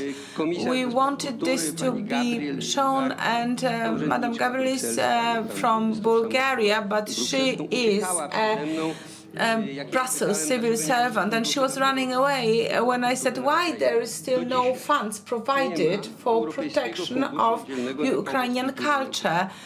I asked for it then, and it is still not there. This has really been double-faced, the European elites, that is. We introduced item on Ukraine in the daily agenda. They said it's not going to be a main point, but a supplementary point.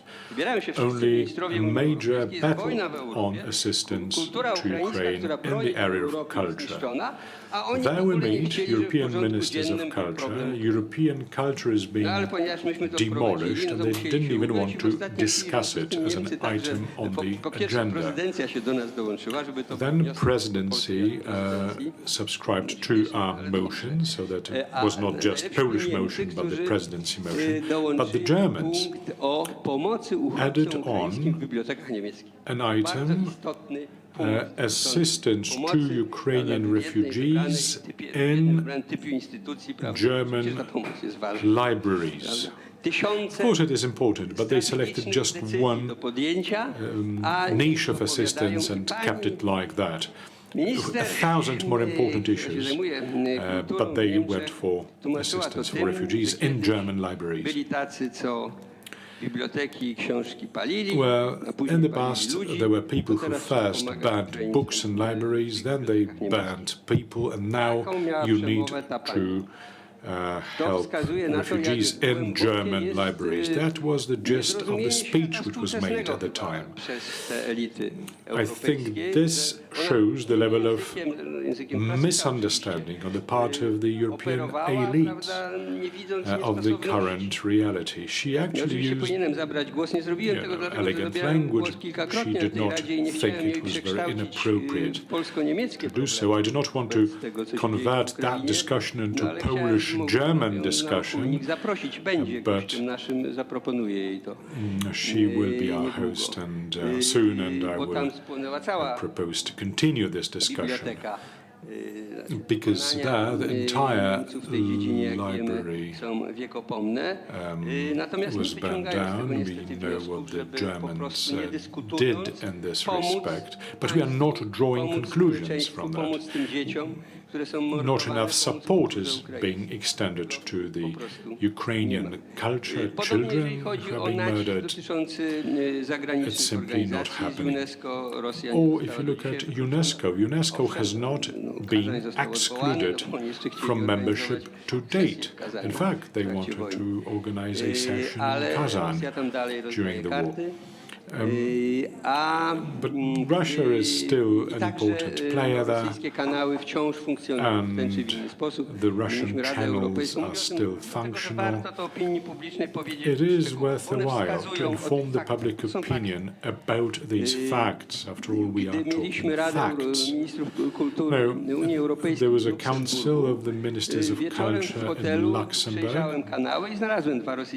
I found 2 Russian channels in my hotel room, television network. Here is war, here is Bucha, war victims and Russian propaganda in full, fully blown in the hotel television network. Not just this hotel, every hotel, basically. And then, during the discussion, the German minister said yes, she said yes, but we need to reflect European values, the value of press, the value of freedom of expression, freedom of media, and so on. So we cannot just block the channels, she said. Well, that was the official statement of the representative of the German government. In the name of the European values, we must not be stopping murderers who obviously promote their ends via mass media, via propaganda. Propaganda is also part of culture, if you like. Now, in terms of Polish assistance, your original question. Now, we've been receiving people of artists into Poland. Ukrainian Freedom Orchestra, another concert will be organized. I think we still have the Kharkiv Symphonic Orchestra musicians in Poland all the time. And so on and so forth. We're supporting artists. In the National Museum in Krakow, we actually opened up the shared exhibition, Lithuanian, Ukrainian, and the Polish person did. So we try to do whatever we can. The major art restoration and protection, which is operated. Polish conservation or art restoration artists have always been present in Ukraine. We are now intensifying the effort. And again, we are receiving Ukrainian specialists here. Because something has changed between us, there is mutual trust and goodwill on both sides. And European and the Ukrainian culture is clearly European now. I'm sorry I'm saying now, but there was some kind of struggle. Which culture will get the upper hand? There were those who wanted Ukrainian culture to be modeled otherwise. And because we do have the mutual trust, we've been receiving Ukrainian works of art in Poland. We are having 3 such exhibitions. At the Babel Castle, there is Pincel's a sculptor, an amazing one, exhibited. Director Falkowski took in the best Western painting collection there was in Ukraine. We have it here and we'll be showing it soon. And then Malczewski, 30 paintings coming from Lviv. Now in Poznan. exhibited there, we are working on more. Ukrainians have trust in us. It is normalcy. It is normal cooperation. Initially, Ukrainians do not want to show to Putin that they are removing their works of art and so on. Now they do not have to prove anything to anybody. Everyone knows Ukrainians are putting up staunch defense. We are ready, of course. We prepared our warehouses in the east of Poland in February. These were my first decisions that were made early on at the very outset of the war. But the key decisions were reached recently at a time when Ukraine doesn't need to prove anything to anyone. This is not escaping, this is not fleeing, this is normal collaboration. To w tym momencie krótkie pytanie do gościa z zagranicy, króciusieńkie. Jak duży wolumen dzieł sztuki ratowanych zostaje tutaj wykonywane w Polsce, a jak duży w innych krajach? Kto jeszcze w ten sposób pomaga dzisiaj Ukrainie? And to the other countries, who else helps Ukraine in this regard? I regret I cannot really comment because I spent the last 14 months in the Ukrainian army and I've been serving in my capacity only for a little more than a month now. But I know there are many other countries that are willing to cooperate. The cooperation between Ukraine, Poland and Lithuania. There is an exhibition in the Troki Castle. Right now, it was shown in Vilnius earlier. It is a great honor to be able to show our European heritage. And there is a great number of projects that underscore our shared European identity and history. And therefore, in Peczerska Ławra, there are many works of art that demonstrate the European dimension, the European legacy. My previous work was researching the Chortyca heritage and the Cossack, Zaporizhia Cossack, the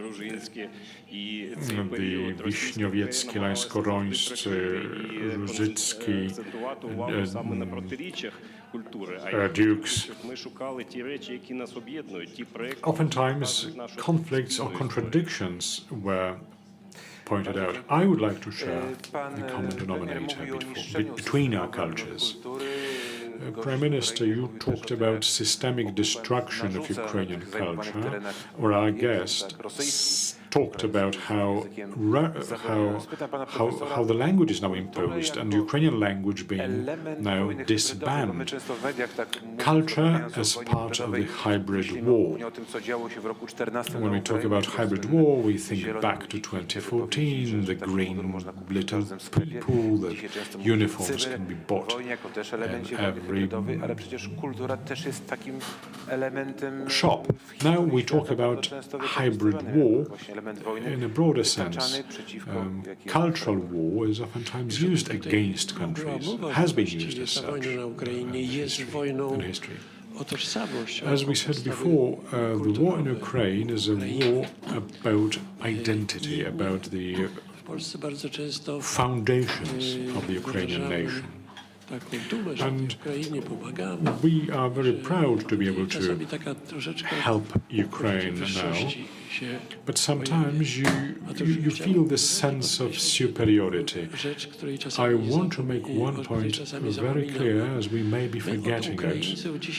Today, we should be learning from Ukrainians. We should be learning patriotism. Now, what is happening in Poland now is largely the struggle for identity. If a hybrid attack on the Polish border with Belarus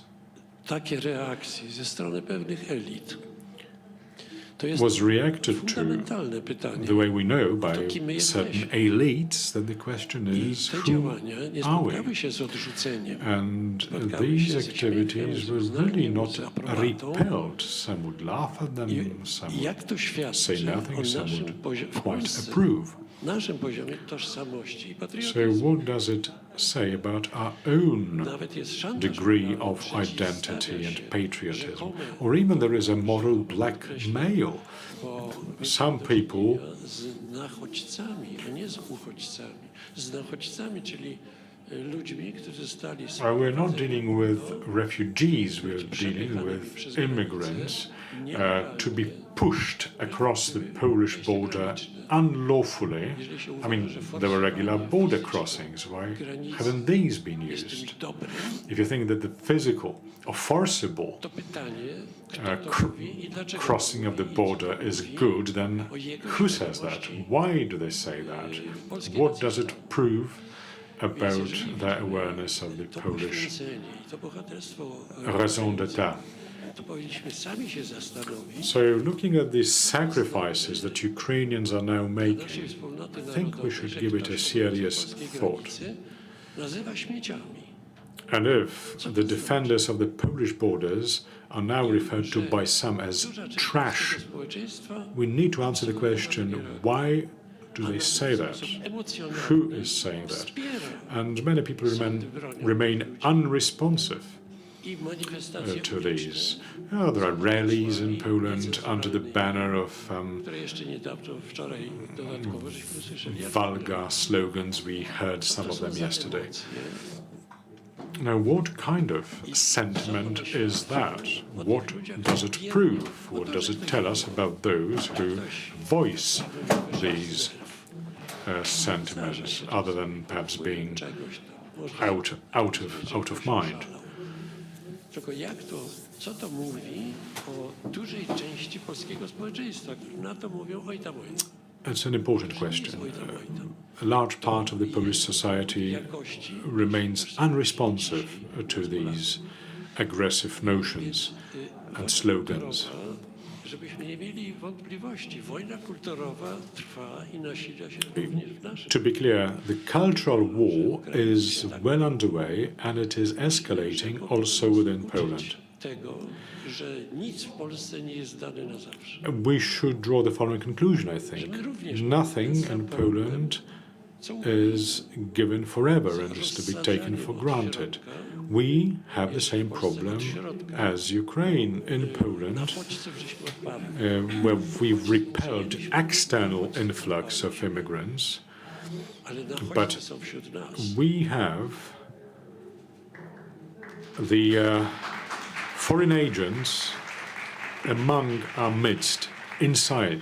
Thank you. Pan Maksym Ostapenko, jak wygląda ta wojna Mr. kulturowa Ostapenko, toczona po tej what wojnie? about this cultural war, Kinetyczne, jak to mówię, wschodzie? which is happening right next to the kinetic war? Okupant, jak What methods are used by the Ukraińców? invading forces, and how do you defend Свої yourselves? особисті враження сказати про те, що було до початку. Well, allow me to share my personal comments from before the war. Основна частина Before the aggression російської культури на сьогоднішній день це started чітка overtly. вертикальна система, яка вписана в якісь Now, бойові програми. Russian Кожен фільм, кожен culture фільм is виходив, horizontal in і мав nature. державне замовлення, він 100% And, підготував цю агресію. Я For це відчував example, на підсвідомому every рівні, і зараз work of я це art бачу, commissioned що це by the факт. Russian state І, was preparing the foreground for the aggression. брутальніших I sensed it was happening before. Now I can see these were facts of life. Очищення від всього українського в межах Росії. Ми розуміємо, що в Росії No, this war is removing, is eradicating whatever Ukrainian traces can be found in Russia. In Russia, quite a lot of people are of Ukrainian origin. There's not a single Ukrainian language school in Russia. Ukrainian libraries were destroyed. і те, що зараз відбувається на окупованих територіях, а я спілкувався буквально нещодавно. What is happening now on the occupied territory, And I've recently spoken to people who a month or 2 months ago left the occupied territories. It is not Russification, it's the promotion of Bolshevik narratives. It's hard to imagine that this can be happening in the 21st century among people who have access to the internet, have smartphones, who for some time lived in a free country, and within 1 year they are brainwashed with Bolshevik methods so much they seem to forget what their dreams were, who they wanted to be. Now, Ukrainians who still live in occupied territories are a separate category of people. They will need cultural rehabilitation later. We are thinking about it now, how to support the health of our soldiers via culture, those who retain from imprisonment. But what do you do with the millions of people who are now staying in the occupied territories? Now, this is a special mission for culture as well. Obviously, this is part of the war. Russians started with social, cultural aggression, then they moved to kinetic aggression. That's how it is operated. And today, I think we should be sifting away all products of Russian culture, whether the festivals that we have, cinema or photographs. We should examine these along these lines, because Russian the propaganda is a powerful machinery, and seemingly things may look neutral and normal, but they augur the developments that will happen in a couple of years later of a completely different nature. So we must not treat culture, must not accept culture as part of propaganda. It's important to understand that. I agree with you, Professor. We need to understand to what degree our culture should be humanistic, and to what degree it should be an effort at self-defense by the society, and how we could counter this propaganda. I'm not talking about counter-propaganda. We should be revisiting profound values of our culture. Ukraine lost a lot during the times of communism, during Russian repressions against Ukrainian population over decades. Now Ukraine is returning to the deep values, to its fundamental mission and culture. Some time ago, we saw Lenin's statues being destroyed in Ukraine. This is something which we know from Poland. But we have also seen examples of monuments of Pushkin being destroyed. Is this not going too far in terms of following an ideology? Because this may not be good for culture. It might be counterproductive. Yes. As a person, I consider this a pity. As a historian, as a person involved in culture, I find it difficult to understand. But if you think of people who lost their children in the war, you begin to understand. So Pushkin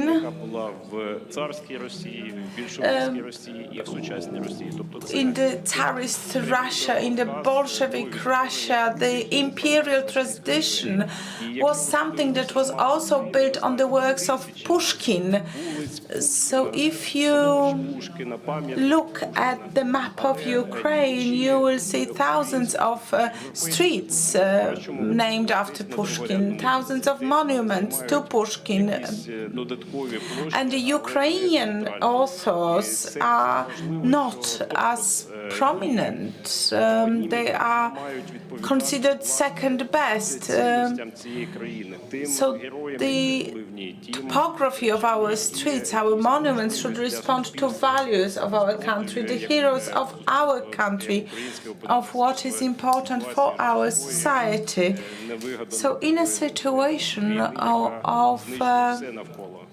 a war that is destroying everything around us, such actions may be understandable.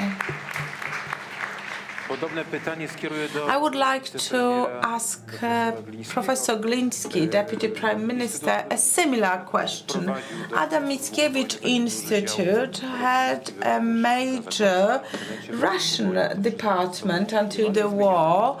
There was a special part of its website. It disappeared during the war and it was replaced by a Ukrainian department. And this institute received an important prize during the London Biennale for the Polish-Ukrainian exhibition. Is there no political dimension of this Polish-Ukrainian cooperation? And although Russian culture was often the foundation of propaganda, it is still an important part of human heritage. Well, if someone conducts an imperial policy, if someone is responsible for war crimes and crimes against humanity, there are consequences also in the realm of culture. So this is a natural process, and the change in terms of the Adam Mickiewicz Institute and its website, I think it took place before the war, and there were many reasons for that. The Russian language part of the portal did not seem to be loyal to our objectives. And the war changed a lot in terms of cooperation with Russia, including the Polish-Russian Dialogue Center.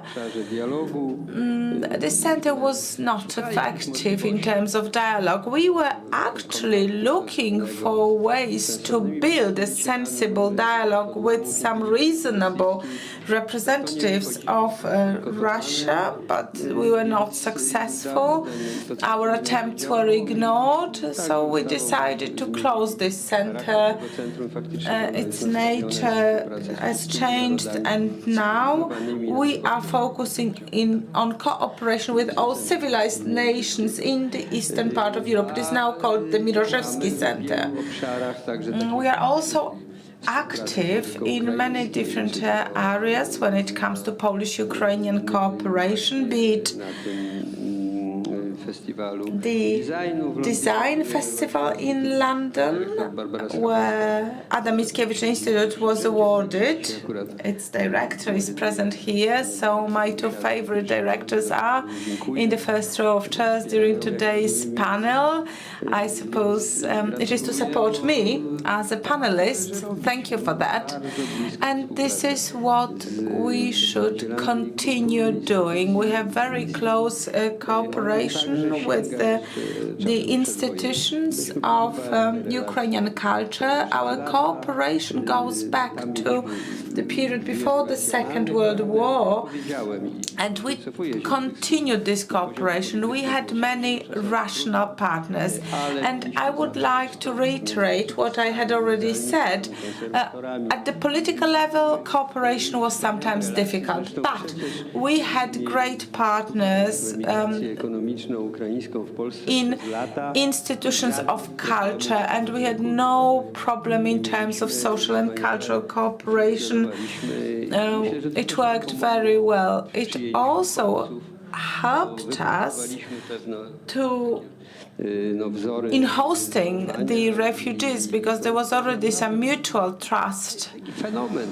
And it is a certain phenomenon. It was a bottom-up process. Politically, things were difficult. For years, we were not able to achieve much. But we had this bottom-up cooperation that was building and building a momentum. And this is a cultural capital which has been strengthened by Putin.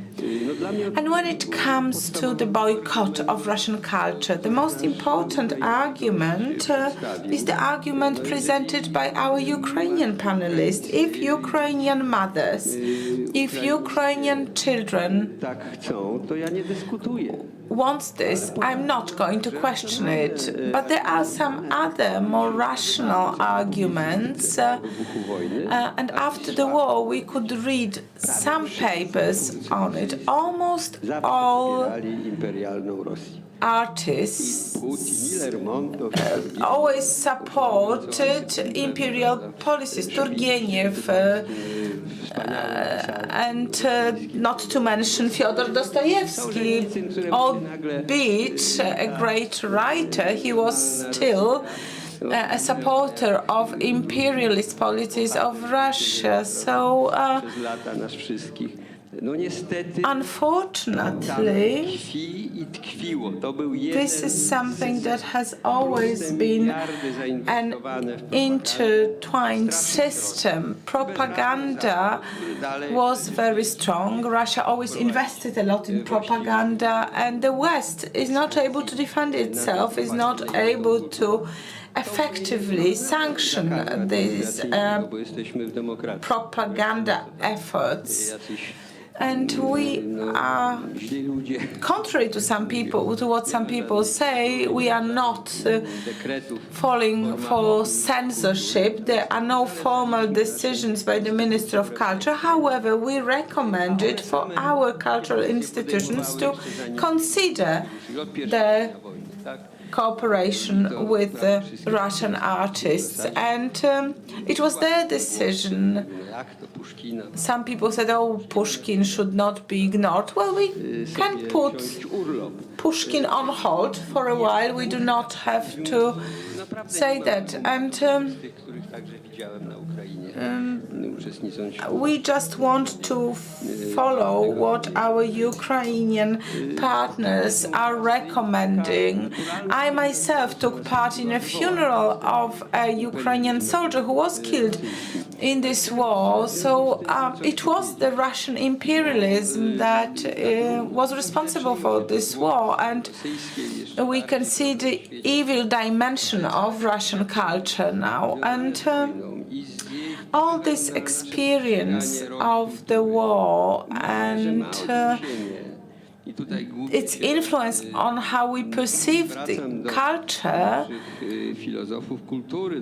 And here I would like to speak to our philosophers of culture, politics, to our academics, because all of this leads to a shift in the global cultural war. We can draw conclusions from this situation, and it has impact on this clash of cultures that we see in the world. I'm not really able to precisely describe the change, but some of the liberal thinking, I can see this amongst ministers of culture of Ukraine and Lithuania. They're liberals, and I'm not saying this as something that is negative. They are true liberals at heart, but at the same time, we work together in order to take decisions that appreciate the patriotic dimension or the patriotic element in the realm of culture. So there is light for the world of liberalism, and I speak to all the liberals, you should appreciate the dimension that brings us together, that binds us together as a community, and there may be positive results. You do not have to worry about the national and patriotic dimension. It is being already accepted by some liberals. Has this been understood by the Western world? Not yet, but we should keep trying. Because there is a certain shift in the cultural war, and of course we will not be able to convince everyone, but we would like to encourage everybody to take part in this debate, because we can draw from the experience of this war. This is a great lesson for the world, for Europe certainly, and let us benefit from this lesson. Let me ask the last question to the director of Peczerska Ławra, the monastery of the caves. The monks of the Moscow Orthodox Church have been removed from Ławra Peczerska. Why did this happen? Was this in revenge, or were there some deeper reasons for the removal? In some Western countries, this may be misunderstood, or there may be misperception of that. Well, let me clarify this situation. The monks are still living in Ławra Peczerska. We removed the management of the monastery of the caves because they pursued the imperialist Russian policy, taking advantage of our democratic freedoms. Russia was using the Orthodox Church for dozens of years in order to present the narrative. The person who was in charge of the Ławra Peczerska, the Reverend Pavel, he is under house arrest, and the SBU has gathered evidence of direct collaboration of the Orthodox clergy with Russia's special services. So we are aware of the fact that amongst the clergy of the Moscow Orthodox Church, there are persons who want to be loyal to Ukraine, who want to remain in Ukraine, and we are conducting dialogue with this community. So what we want to achieve is to restore the Ławra Peczerska to the state of Ukraine. Ławra Peczerska was preserved thanks to this being a national reserve and a museum. It was protected, it was not destroyed.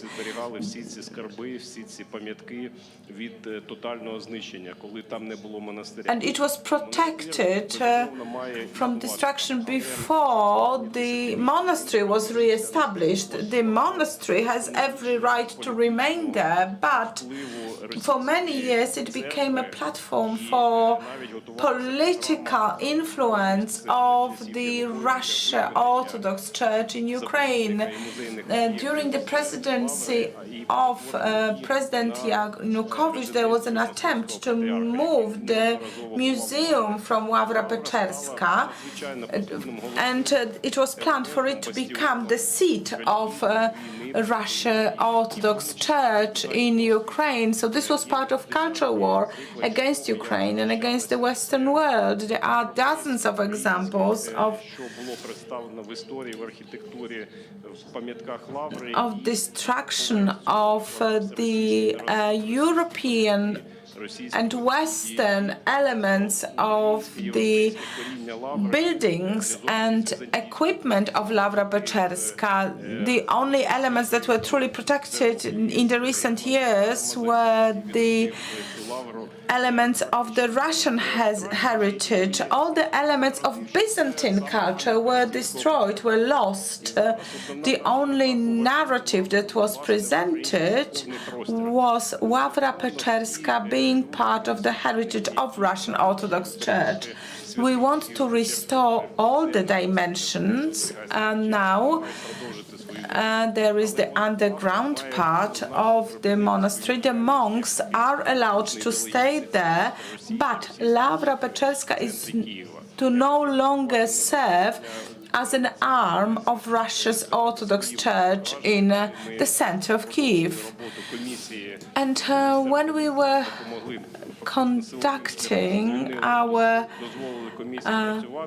analysis as a committee of the Ministry of Culture, and when we tried to take stock of what was there, we realized that there were posters of Crimean Party of Sevastopol and Belarus. So there was nothing religious that we found in the building. There was only propaganda of Russia. And we did not really remove the monks. We were not very drastic in our actions. So you should appreciate that we are a truly democratic country. However, if 1 year into the war, Ławra Peczerska is serving as an arm of Russian propaganda, something had to be done. Thank you for this very clear explanation.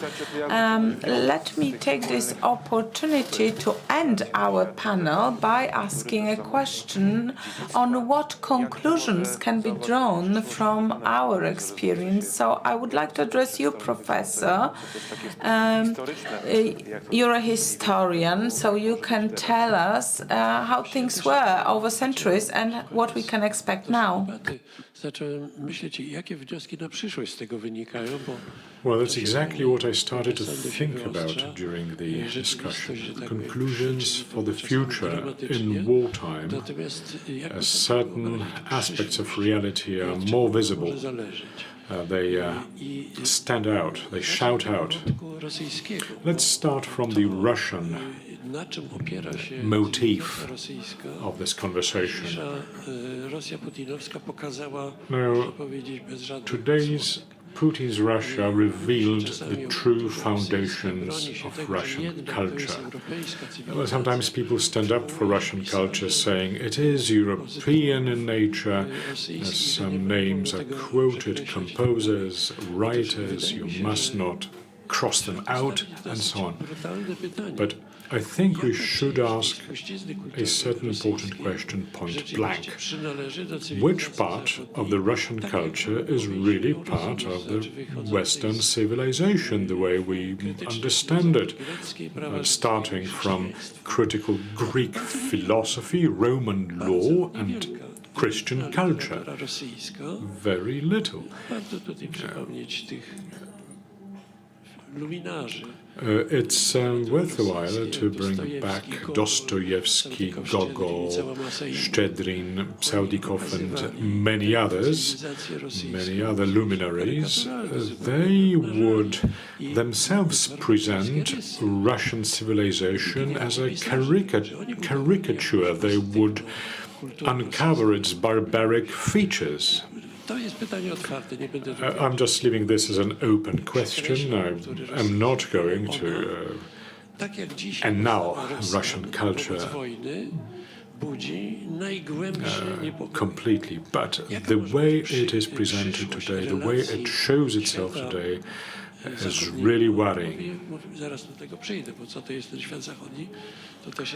And I'll comment on the Western world in a moment. Jaka może być przyszłość tych relacji? How can we Na czym ona może być talk oparta? about the future of Russian-West relations? What are these going to be based on? You mentioned liberalism. There is a major problem on the part of the Western civilization. What is freedom? What is liberalism? It's fairly difficult to understand liberalism as portrayed by current liberals. I mean, the current liberal principle was your freedom is limited by the freedom of other people. Today's liberalism is anarchistic in that the freedom of others doesn't count. This is being anarchistic. Isaiah Berlin said that every freedom to something, if limits something else, this is how the Western vicious circle starts. If we stand up for freedom, is not to be able to do anything at all, but to be able to do things that are more good than bad.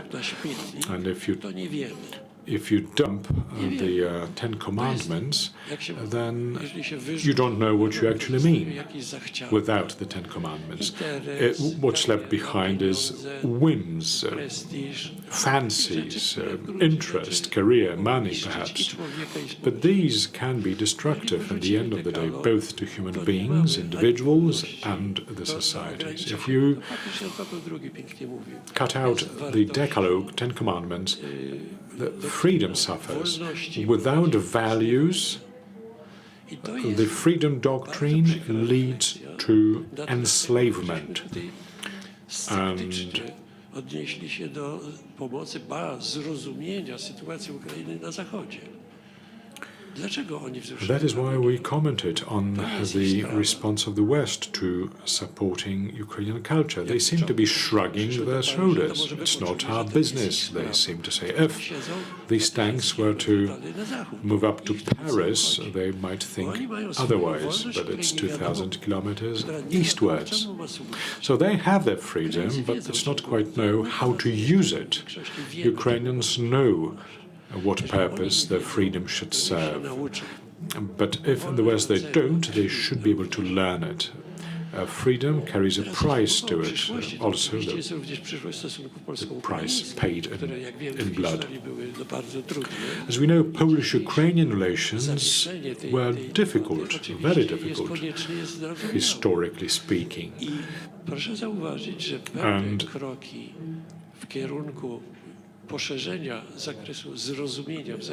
And I think certain steps were taken for mutual better understanding of our history during the war, where shared interest is overwhelming, predominant, and we should not be talking about the problems of the past. President Zelensky put flowers in the cemetery of the Polish young fighters in Lwów, the so-called Orlęta cemetery. So things are moving forward, and I think we are getting there. But now that war is raging, let's leave the problems aside. And I think it's promising. I think we'll find a key to discussing difficult points in history that will be satisfactory to both parties. It should rely, this mutual understanding should rely on the right understanding of freedom. When we try and understand why we enjoy our freedom, why we fight for freedom, if that's the effort we make, then I think we'll be able to understand each other, ourselves and Ukrainians, which is not the case for Russians, I think. Your experience, Prime Minister, is even more painful. I was MEP, member of European Parliament, years before, and indeed the discussion, the debate in Parliament is much worse. I mean, it puts my hair on end. it's deteriorated so much. Not the whole parliament, but most of the parliamentarians Relatywizmem historycznym. seem to be people overwhelmed with Dlaczego ludzie hysterical relativism. po to, żeby powiedzieć, że wszystko Overwhelmed by hysterical relativism. myślę, że to jest dobre The emotions are running extremely high. chora emocja, We're talking some udowodnić, pathological że każdy powinien robić, emotions co chce. used to prove that everyone can do Ja what też he or dziękuję, she panie profesorze. Panie premierze, wishes. That's it. na But that koniec will not mam facilitate pytanie understanding. kluczowe i nieco To polityczne. conclude, I Postawię have a przed key tymi question, pytaniami, a co political za question, miesiąc, Prime co mam na Minister. myśli. In a month's Gdzie time, we are szukać going to właśnie face the wspólnego question. zrozumienia, pojednania, jakiegoś fundamentu I think you know what I mean. Where do we look for the keys for the mutual understanding? 80 lat temu są takim początkiem, zaczynem do Polish-Ukrainian understanding, maybe the events of 80 years back in Ukraine is a good point of departure to think this over and take it as a building block for future relations. Dwoma zdaniami dosłownie do tego, co mówił pan profesor, bo to jest bardzo istotne. Allow me to briefly comment on what Professor Roszkowski has just said. I spoke of the new configuration vis-à-vis the conflict based on global values. Także przecież ciągłe wprowadzanie nowych ograniczeń dla wolności. In the West, we're also seeing the introduction of new limitations to freedom. To są dość skomplikowane, nie mam czasu o tym mówić, procesy, ale imposed on certain groups of interest. I have no time to dwell on this point, but we know this is happening. That's what it was in the 1960s. które prowadzi w tej chwili wojnę na Ukrainie. Oni tę wojnę ideologiczną, rozbijanie Zachodu od strony kulturowej Russian wielu lat mają olbrzymie sukcesy. side is certainly engaged very effectively so in breaking up the unity of the West for many years now. Pożytecznych idiotów, naiwnych. And they talk about they laugh and talk about these useful idiots who are implementing their ideas Jest przerażająca. very effectively. And the defenselessness on the part of the West is scary. They think it's 2,000 kilometers between, and therefore the distance makes them safe and secure. That's the way the elites think, although they may have some overseas territories as well. Many people survived the Second World War without any loss or damage. Or the corporations that produced gas installations used to burn people, and they are still engaged in global order and managing the world. It's not ourselves who govern the world. It's still them all the time. We are under obligation to be talking out loud about it. That much about a general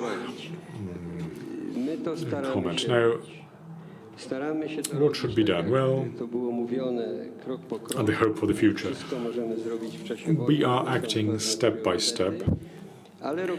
We cannot do it all in the times of war, but as we had announced, some activities are taken. We cannot really talk about all of them in the context of Putin and his huge propaganda pressure. It really is operated, Russian propaganda, on a daily basis. Huge money is being invested in promoting Russian propaganda, divide nations. This is a full-scale war. So we need to be very sensitive to it. But certain activities, certain gestures are being made, and they will be continued. Our guest, Mr. Ostapenko, I think we had a chance to talk yesterday or the day before yesterday about an initiative. There is understanding between us about it. religii, chrześcijaństwa. Then there is the Mamy question to of chrześcijaństwo. Czerpiemy the Orthodox Church, Także próbujmy religion or nadzieję, Christianity in w tych general. naszych podstawach chrześcijańskich. We take hope from our Christian Pomaga w sytuacjach, które foundations. są trudne do rozstrzygnięcia. It is helpful sometimes in the problems which are hard to solve. Modlić się, Sometimes it is better to be silent for a działać while. nieroztropnie. Sometimes it's better to Taki pray jest apel do nas than wszystkich, act in do an Polaków imprudent, tutaj w Polsce, unreasonable żeby też manner. So gorącego this would be serca, my być appeal może to dobrej my woli, nation, to the Poles as dobrej well. woli, też Addressing spróbowali myself tak to patrzeć people na te of rzeczy, goodwill and które hot hearts, perhaps. jątrzą, bolą od lat Try i tak dalej. and take the same view of the difficult and To jest mój apel. painful Oczywiście są też problems. przecież i tu u nas And that would be ci, my którzy appeal to my nie są compatriots. dobrego, Of course, there are people here in Poland who are not good-willed, do not have warm hearts, but cold hearts, cold as Ja też ice. mam nadzieję, chociaż moja nadzieja But potwierdzona gorzkimi doświadczeniami. my hope has been tested with bitter experiences over the past years before the very recent changes in Ukraine. Ale ona jest, myślę, odpowiedzialna. My hope is perhaps limited in this regard, but it is responsible and sincere. Częścią We maintain close contacts with some Ukrainian elites, and I trust them. To wszystko jest naprawdę I trust karty them. mamy my w rękach. But the cards in our hands, you and us, Do wykorzystania. we both holding the cards, and we need to play them out Bardziej, że well. Putin nam bardzo pomaga. Especially that Putin seems to be helping us quite a lot sometimes. Well, thank you very much for this diplomatic statement, To nie są sprawy łatwe. intercalated with deep sighs, which might O właśnie. indicate some problems. Tak to jest. There's a contribution from the floor, but the microphone is not being used. We cannot hear. Zaprezentować Państwu raport. On jest w języku angielskim, bo głównie jest dla tych, I'd like to present to you pomocy świadomościowej. the report in the English language because Ukrainy. Raport the opracowany universal appeal is better assured. Bardzo proszę In English, o spokój i kulturę. I to na koniec ten raport jest This możliwy activity do report uzyskania. can be had here. Będę chciał pokazać wspaniałą publikację, wspaniałą książkę. There is another excellent publication I would like to show to you in a moment ago, but now I would like to give the floor finally to our guest, Jaka jest w ogóle świadomość Mr. tego, że teraz na Ostapenko. koniec mówimy w narodzie ukraińskim, May I ask you, obecnej przeszłości. what is the awareness in the Ukrainian Dokonać tak, żeby society about the difficult past that we've been talking about now? I know it's difficult to please everyone, and some hearts are extremely hot, and no argument, no gesture can convince them, Nie do wszystkich trafił, tak? and the gesture made even in Poland by the representatives of the Ukrainian Parliament in Poland will not reach every heart in Poland. But could you please comment on the Ukrainian awareness of these problems, historical knowledge? How would you comment? What happened about 8 years ago in Ukraine? Скажу свою особисту думку. Well, let me share with you my personal thought. В східній Україні і ніколи там I was born in eastern Ukraine and I grew up there, and there the problem of Volyn не говорив, і was not думкою українського discussed, was not частини України. considered important. The Ukrainian society in its majority would not think about that. Historians, experts did know about the tragedy, Але спілкуючись зі своїми польськими друзями, своїми колегами, наскільки and they knew that there was this problem during the Second World War, But talking to my friends, I know how painful and still current this problem is. Therefore, it is very important for each other, for us to listen, to continue listening to each other. Again, many people do not even understand or know the details of the tragedy. My colleague Robert Czyżewski, we opened an exhibition dedicated to the Polish Constitution. After that, we intended to organize an exhibition dedicated to the Volyn tragedy. We thought that these steps, history-oriented, cautiously made steps, would help us find the right words. I think in the context of the war which we're having, the Ukrainians are changing their attitudes because of the tragedy which they are now experiencing it. The Ukrainian Orthodox Church, which is now autocephalic, its engagement may be the sort of engagement which will bring back the Christian tradition and which will commemorate those who died, both Poles and Ukrainians. This may be the beginning of a major dialogue between our nations. War makes us rethink many points. I think the dialogue should be continued. We should continue talking, Polish and Ukrainian historians in particular. Ukrainian historians who read books sometimes in the trenches. I think we should revisit these points with open eyes.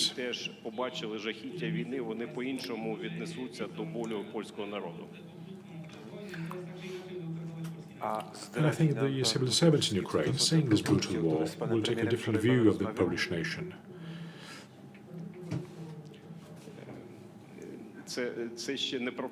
Your conversation with the Prime Minister yesterday. Well, there were open thoughts, proposals. I would like to make my appeal to the Ukrainian Orthodox Church to jointly share the victims of the tragedy, to mention the victims,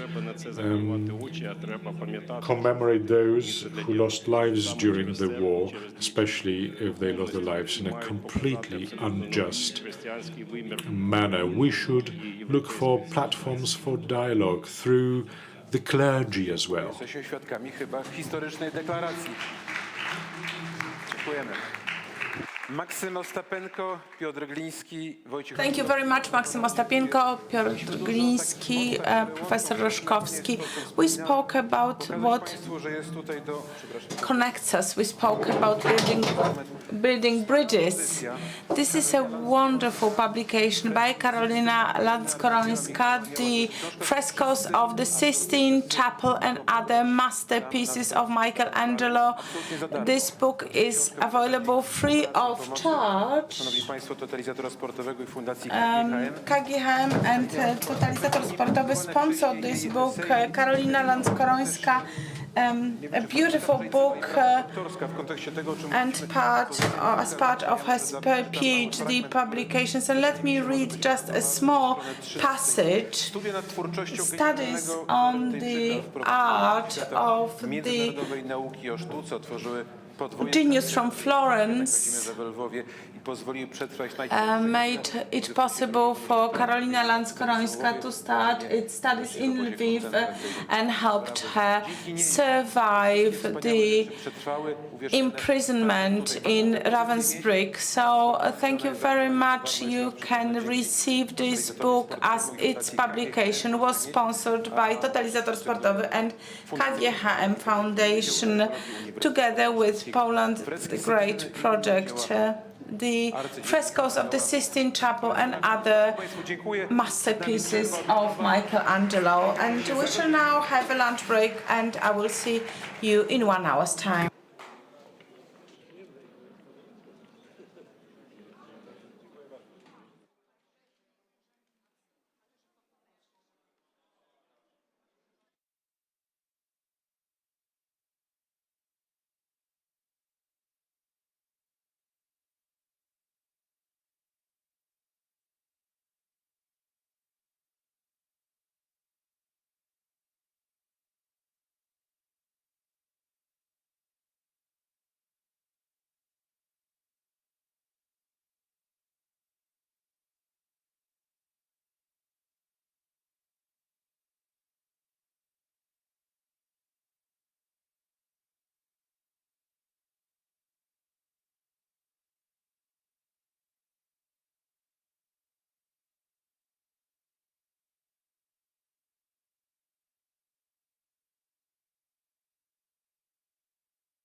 is now beginning. Courage and Credibility Award. Bo to ta uroczystość zakończy 13. Kongres Polska Wielki Projekt. This ceremony will conclude the 13th edition of Poland the Great Project Congress.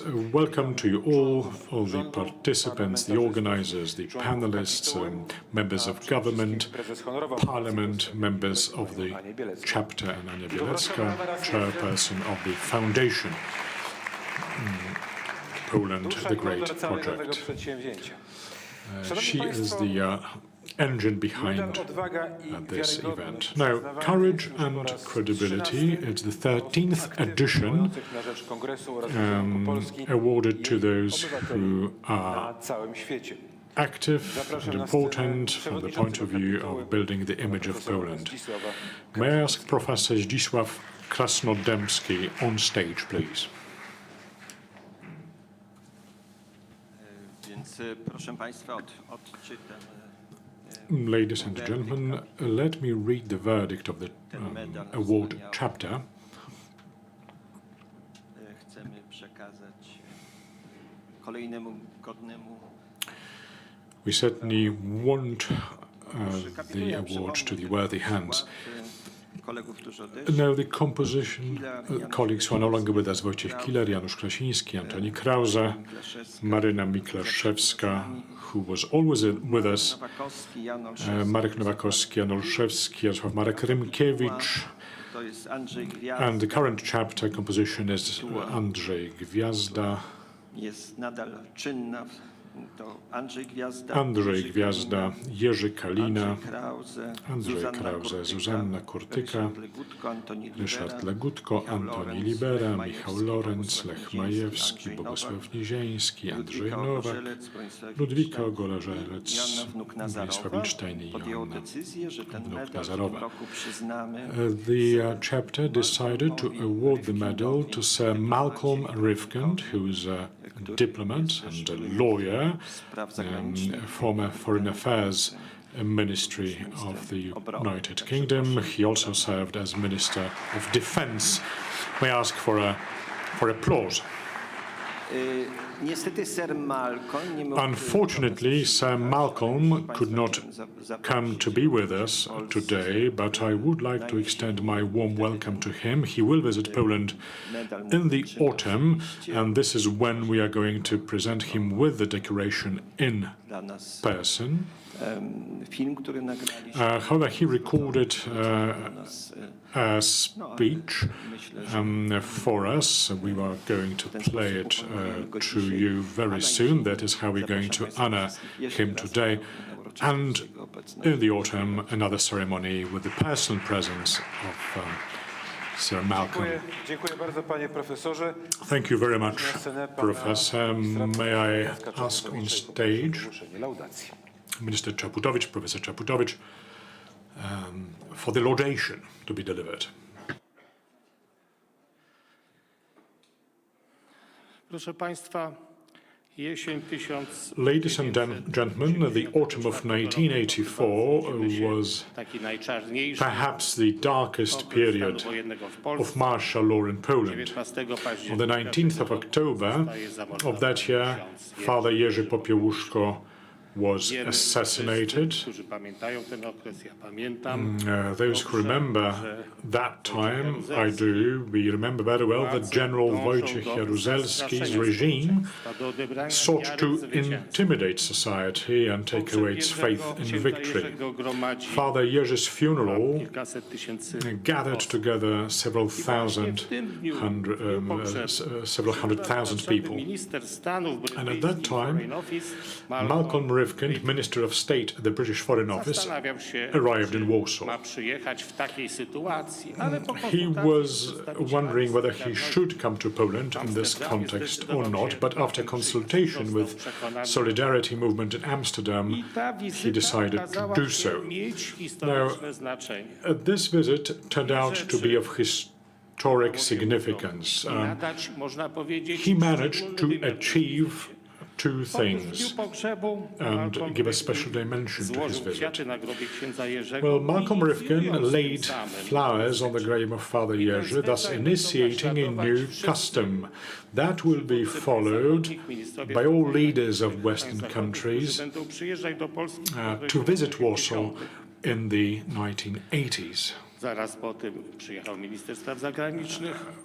We had a visit by Hans Genscher, and he did the same. He laid flowers on Father Jerzy's grave. In addition, Minister Rifkin, and that's very important, met with the representatives of Solidarity, in fact, the advisors to the movement. Tadeusz Mazowiecki, Bronisław Geremek, Janusz Łuczkiewicz, and Krzysztof Śliwiński. The meaning of that meeting was very profound because it recognized solidarity, that it is recognized by Western democracies, which contradicted Jerzy Jaruzelski, who claimed that solidarity is no longer there and it is part of history. So that meeting was well known, broadly covered. BBC also reported on it. Jerzy Urban accused him of, quote, treating Poland as if it were part of the British Empire, end of quote. Well, I personally wouldn't have minded, but we were part of a different empire at that time. Well, since then, leaders, diplomats of the other countries would always meet the representatives of the opposition in Poland, and that was a mandatory item on their agendas.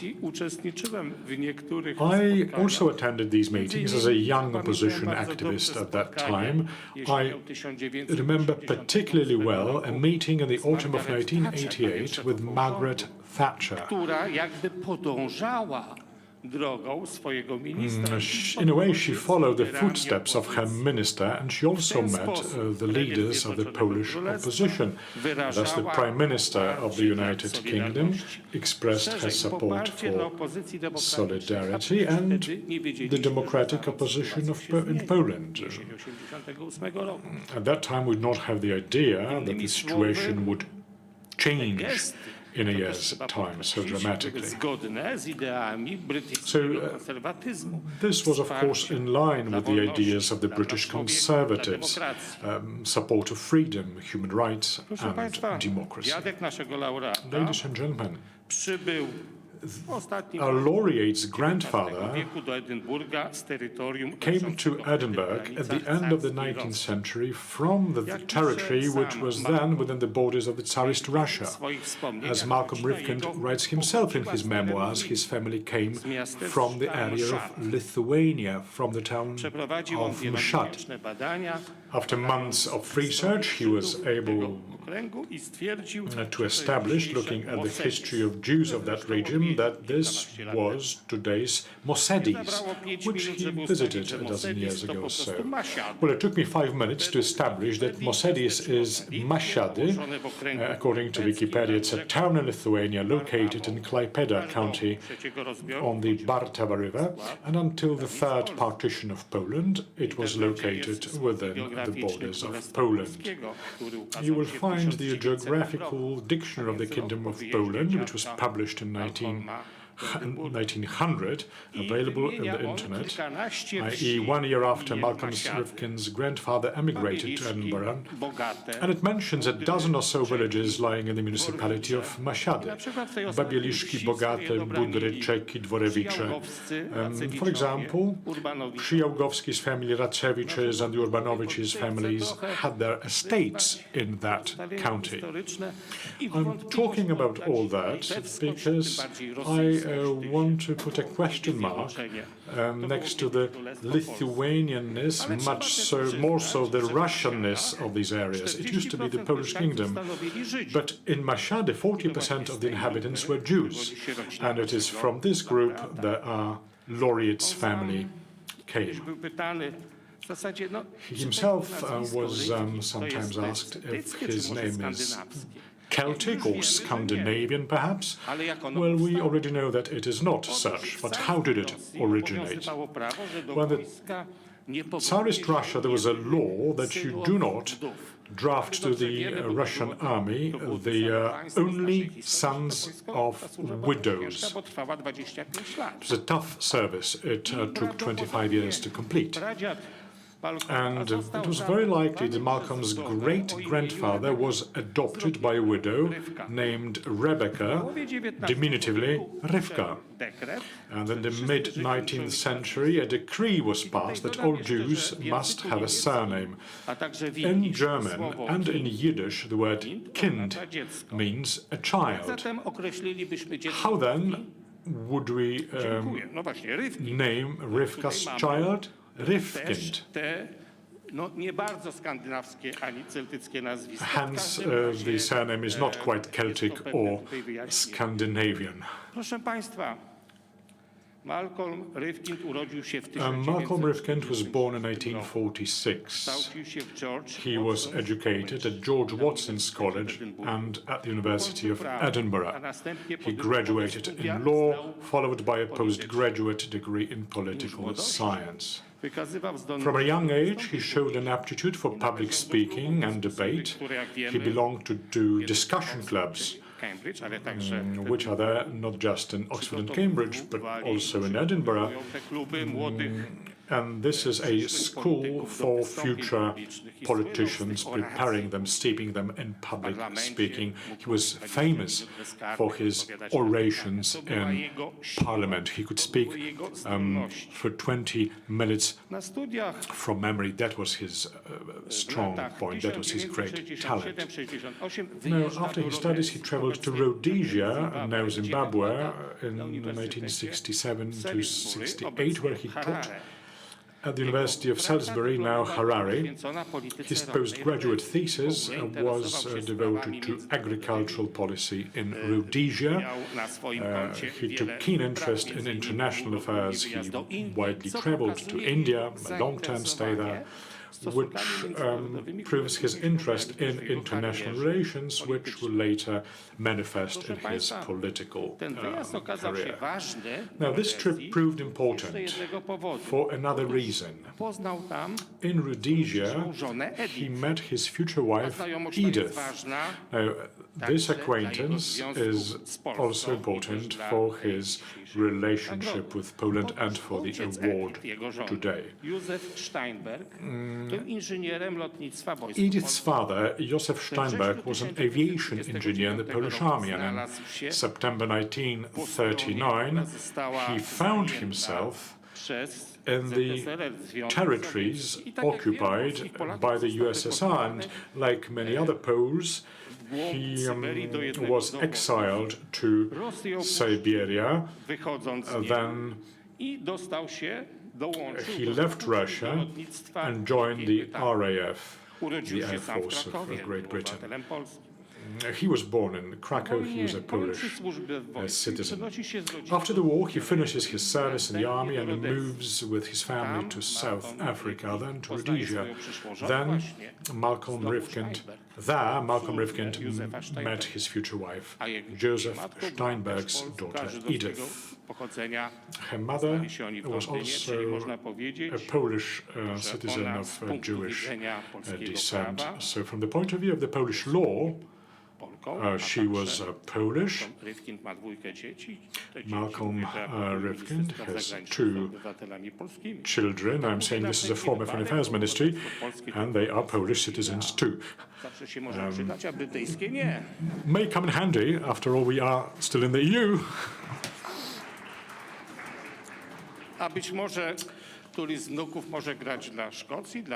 Maybe your grandsons may play in the Scottish clubs, why not the Polish football clubs? Now, from Rhodesia, Malcolm Rivkind returns to Edinburgh, where he is called to the bar. He practices as a barrister for 10 years, and at the same time he becomes involved in politics. He loses the first elections to the House of Commons, but he becomes councillor in the City Council of Edinburgh. But he becomes a Conservative MP in 1974. Margaret Thatcher, leader of the opposition then, designates him as one of the party's spokespersons on Scottish affairs. So he is a front bencher, he takes part in the discussions. After the Conservatives won the 1979 elections, Margaret Thatcher put him in charge of the Scottish office as Parliamentary Under-Secretary of State, and this is where his government career starts as a junior member at that time. 3 years later, he's transferred to the Ministry of Foreign Affairs, closer to his interests, perhaps. As he writes in his memoirs, he wanted to deal with sub-Saharan Africa, but it proved beyond his reach. As the most junior Under-Secretary of State, he was given the least attractive portfolio, which was Russia and Central Europe. It was a period of frozen relations between East and West, so there was not much to do. Nevertheless, Minister Malcolm Rivkin visited Moscow and together with Geoffrey Howe, then Secretary of State, he built the foundations for later rapprochement with Mikhail Gorbachev. He was also in Hungary. Hungary was then the most liberal country in the socialist camp. And then finally, in the autumn of 1984, he paid a visit to Poland, to Warsaw, as I already mentioned. And he's promoted to the position of the Minister of State and deals with the Western European countries and the European communities. He makes himself known then as a supporter of the single market, the freedoms of movement, the four freedoms, goods, people, capital and services. He could be described as an advocate of approximation with the EU in economic terms, and he certainly contributed to Margaret Thatcher's policies in this regard. The next stage of his career comes in 1986, when he becomes Secretary of State for Scotland. It's important because he became a member of the cabinet, not a deputy minister, as we would say in Poland, but a member of the cabinet. As someone born and raised in Scotland, he feels comfortable in this position and receives very positive feedback. In 1990, the government changed. John Major appointed Malcolm Rivkin as Minister for Transport. By his own admission, he was not an eminent expert in the field. The day before his appointment, he got on the underground because before that he was driven a company car. He did, however, ride the occasional sleeper to Edinburgh. Then he became Secretary of Defense. Admittedly, he had never served in the army, but the General Staff did not seem particularly worried about that. He writes about it himself. He says initially he had problems. High-ranking officers do not come wearing uniforms to the ministry, but in civilian clothes. So how do you set apart generals from civilians? And he found a way very quickly. He would look at their shoes. If the shoes were polished, a general. If soiled and dirty, a civilian or a politician. And he never went wrong on that. He managed to convince the others about his success capacity. He had a moment of doubts, though. Hugo was in school, and he agreed to inspect the cadet corps there. The question was, do you know who's coming to inspect us? Well, some kind of asshole from the army, the answer was. So in other words, he was not really appreciated by his family because, as we can read in his memoirs, his son was not really very enthusiastic about the army discipline. So Malcolm Rifkin was quite successful both as the minister and as someone who carried out an inspection. In July 1995, he became Minister, Secretary of Foreign Affairs, and this was already the position he had always dreamed of. He writes that a foreign minister is almost like a god. Well, there is somehow a subtle difference because God is everywhere and the foreign minister is everywhere with the exception of his own country. This is something he mentions in his memoirs. And he had to go back to reality as in 1997 he had the hard landing, the Conservatives lost power and he lost his seat in parliament. So his 18 years of uninterrupted government service came to an end. So the highest office that he held, the foreign minister's office, was of 2 years. Is it long or short? Well, my experience suggests that is long. I was the minister for more than 2 years, and over that period I had 3 British peers, Boris Johnson, Jeremy Hunt and Dominic Raab. And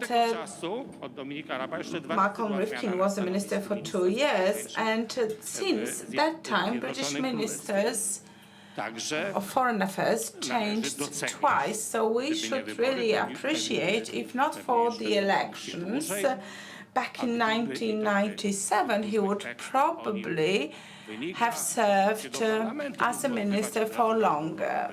He lost his seat in the parliament, so he was not able to be an active member of the political opposition. Following his government career, Malcolm Rifkin received knighthood in recognition of his service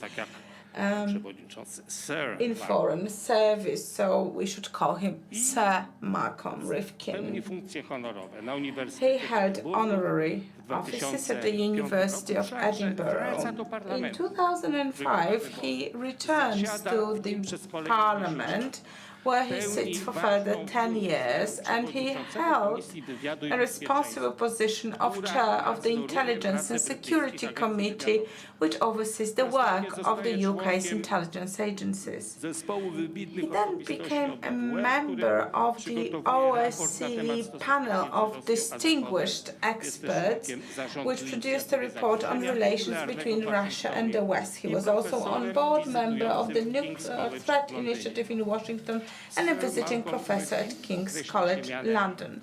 Sir Malcolm Rifkin describes himself as a pragmatic politician and as someone who anticipates the consequences of actions and seeks, above all, to do no harm. So this is the conservative in him. He pursues the national interest but advocates seeking compromise. His actions are based on strong conservative convictions.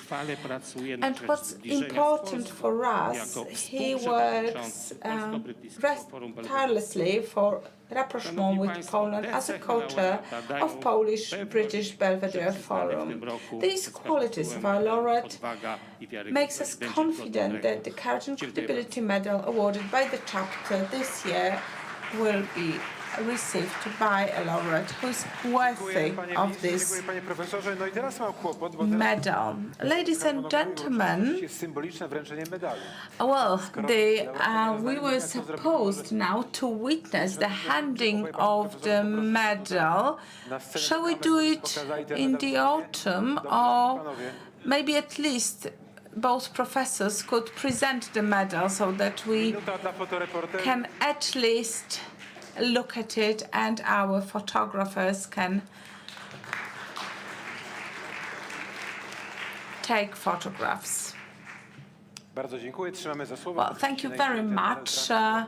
Let us hope that you'll remain true to your word and the medal will actually be received by our laureate. And now we shall hear a few words of a recorded video message from Mr. Malcolm Good morning. Rifkind. May I thank you for the great honor you have done me in presenting me with this medal, which I very much appreciate and was very surprised to receive. I can only give my apologies that I'm not able to be personally present in Warsaw in order to receive the decoration. Can I perhaps begin by just saying something about myself, because I have some connections from a family point of view with Poland. Originally, my grandparents came from what is now Lithuania in the 1890s and settled in the United Kingdom. But my late wife's parents were Polish. My father-in-law was born in Krakow, and my mother-in-law also was born in Poland. And my father-in-law actually served very, very briefly. He was an electrical engineer, but he served in the Polish Air Force at the outbreak of the Second World War. And he was in, eventually, eastern Poland, the part annexed by the Soviet Union, and was sent to a labor camp in Siberia and had very unpleasant experience before eventually being able to come to the United Kingdom. So that is a bit of the background. My connection with Poland itself, my personal connection, goes back to the 1980s, Mrs. Thatcher's government, when I was a Minister of State at the Foreign Office, and my responsibilities as the Deputy Foreign Minister were to handle our relations with the Soviet Union and with the countries of Eastern Europe at that time dominated by Moscow. And one of the countries that I was able to visit was Poland, but it was at a very, very difficult time. Poland at that time was under martial law. Solidarity had been banned. And I wasn't sure whether I ought to go to Poland, so we checked with Solidarność, and they said they would like me to come. But would it be possible for me during my visit to meet certain members of Solidarity, although a banned organization, to demonstrate our support for them? And I did that. And it was in 1984, shortly after the sad killing of Father Popułuszko. And on the day after his funeral, I actually laid a wreath at his funeral. But on the following day, I went to the British Embassy and met 4 members of Solidarność. One of them was Tadeusz Mazowiecki. Second was Bronisław Geremek. The third, Janusz Onyszkiewicz. I forget the name of the fourth. And because I met them, Mr. Jaruzelski was very upset. But it caught a lot of publicity at the time. And one of the consequences was Hans-Dietrich Genscher, the German foreign minister, the following day, felt he needed to do the same. So that was my visit to Poland, and it had quite an impact. I'm grateful today to be able to speak to you about that. And today, with the problems with Ukraine and the Russian invasion of Ukraine, clearly it is absolutely vital that Poland and the United Kingdom continue to work so closely together. So I wish you well, and I wish you well in your conference. Thank you very much indeed.